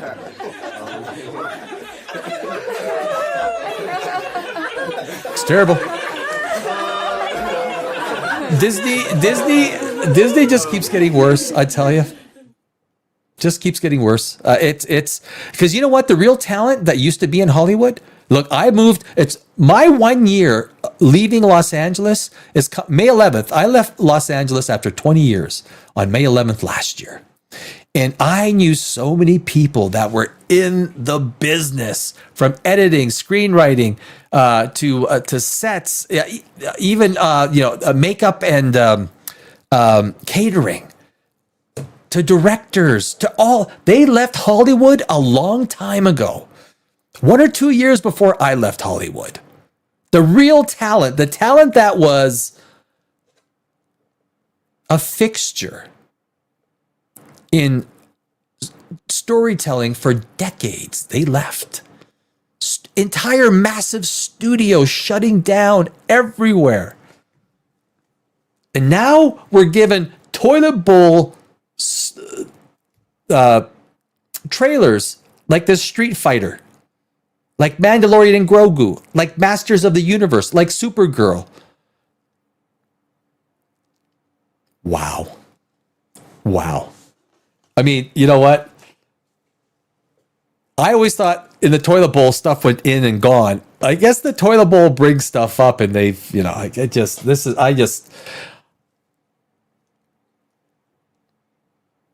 blown away. That's all I can say. But oh,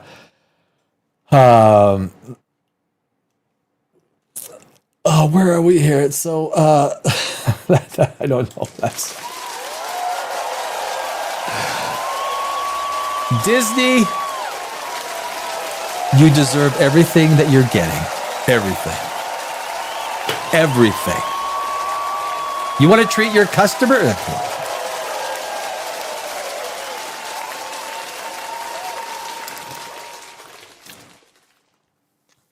If Disney wants to treat their customers the way they, after 6 or 7 years of treating customers, right? We're talking customers. Could you imagine a restaurant who had customers and this restaurant made like the Olive Garden? They made a pasta dish that they thought was amazing. And customers would come into the restaurant, they'd order this pasta dish and they'd eat the pasta dish. And the Olive Garden management would come, what did you think? What did you think of the pasta? Oh, I thought it sucked. It was terrible. I didn't like it at all. And then the manager at the Olive Garden says, well, you're an idiot. You don't know even what you're talking about because that pasta was good. You must be like, you know, a pasta-ist or a something, right? The manager sits there and says, no, your opinion is wrong. This pasta is freaking good. And it's you that's the problem. You are the problem coming into our restaurant, eating our food. Get out. Imagine that. This is what Disney has been doing for 6 years, 7 years. Equate it to a restaurant. Applebee's creates a new steak dinner. You go in, you have the steak. It's garbage. The manager asks, how was your steak, sir? It was terrible. Like, really, I don't. Get out. Get out. We don't need your ill-informed opinion in our restaurant. I'm telling you, I didn't like it. I ordered it. And get out of our restaurant. Your opinion is worth nothing to us. Oh, okay, I'm sorry. I won't come back then. And then they turn around 7 years later and Kevin Feige says, oh, we're sorry. We're going to do Doomsday and give you guys, you know, please forgive us.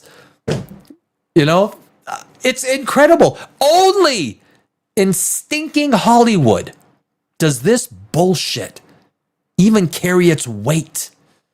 In any other business, if you treated the customers like Disney and the other studios treated their customers for the last 6 or 7 years, they deserve everything. And that is part of the reason bad behavior cannot be rewarded.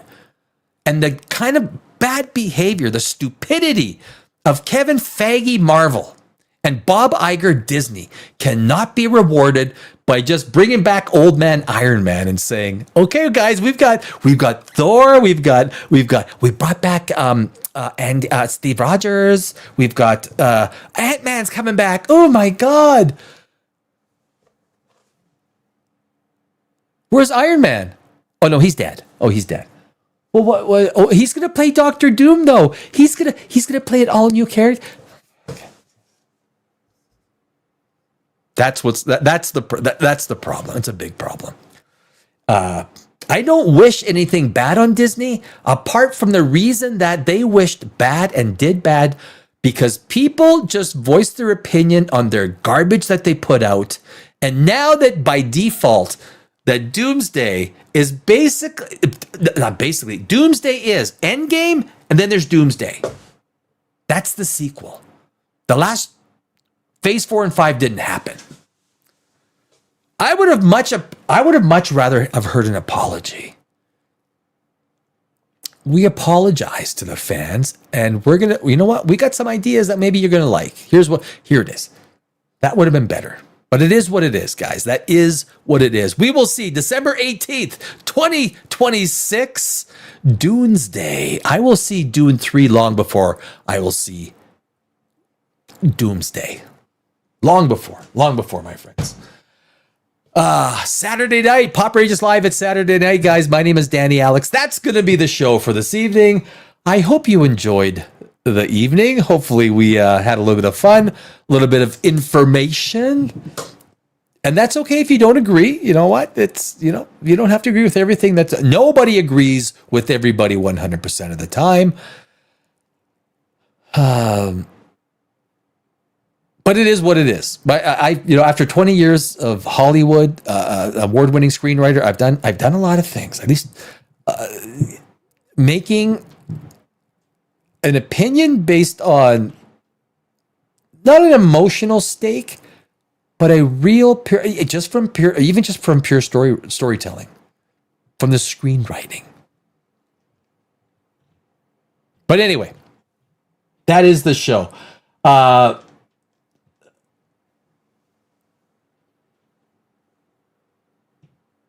Oh, what is? I just noticed. Oh, I see. Sorry. Never mind.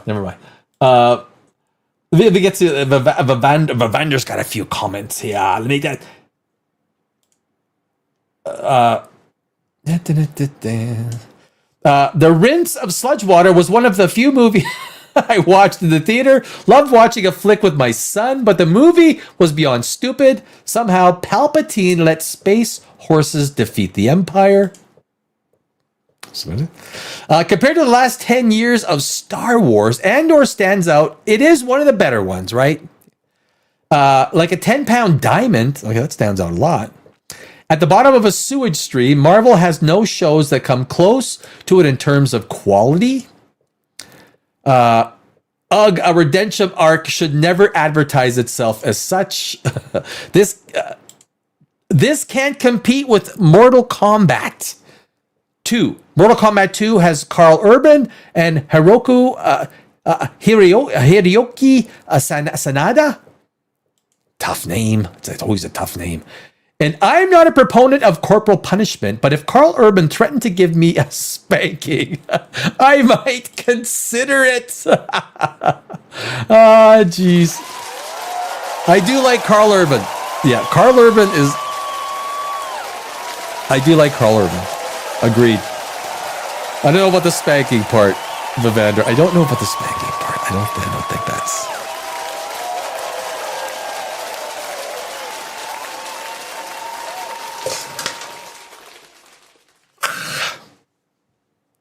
There we go, my friend. It is Saturday. Pop Rages Live at Saturday night. I have got a lot of work to do on my science channel, Dimension Zero. And so we are going to be back on Tuesday, the Tuesday Big Show, guys. And we're going to be covering a lot more stuff on the Big Show. Vivander, everybody, you guys have a great rest of the weekend. I hope it's filled with fun shits and giggles. Fun shits and giggles. And again, my name is Danny Alex. This is Pop Rages. It's been fun. It has been. I'll see you in a couple days. Cheers.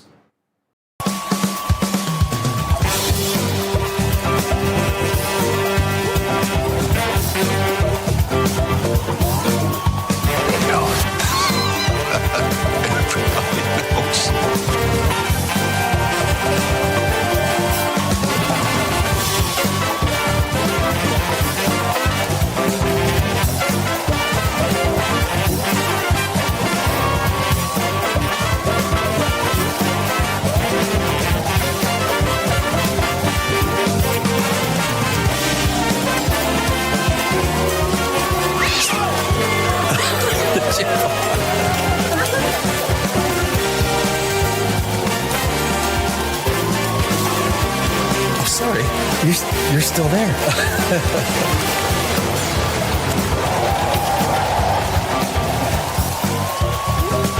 Yeah, baby. Are you not entertained? I'm sorry, baby. I didn't know it was your turn. You. Look at me. Yes. What's wrong with being sexy? I mean, there's no... Sex. Yes. These go to 11. Does that mean it's louder?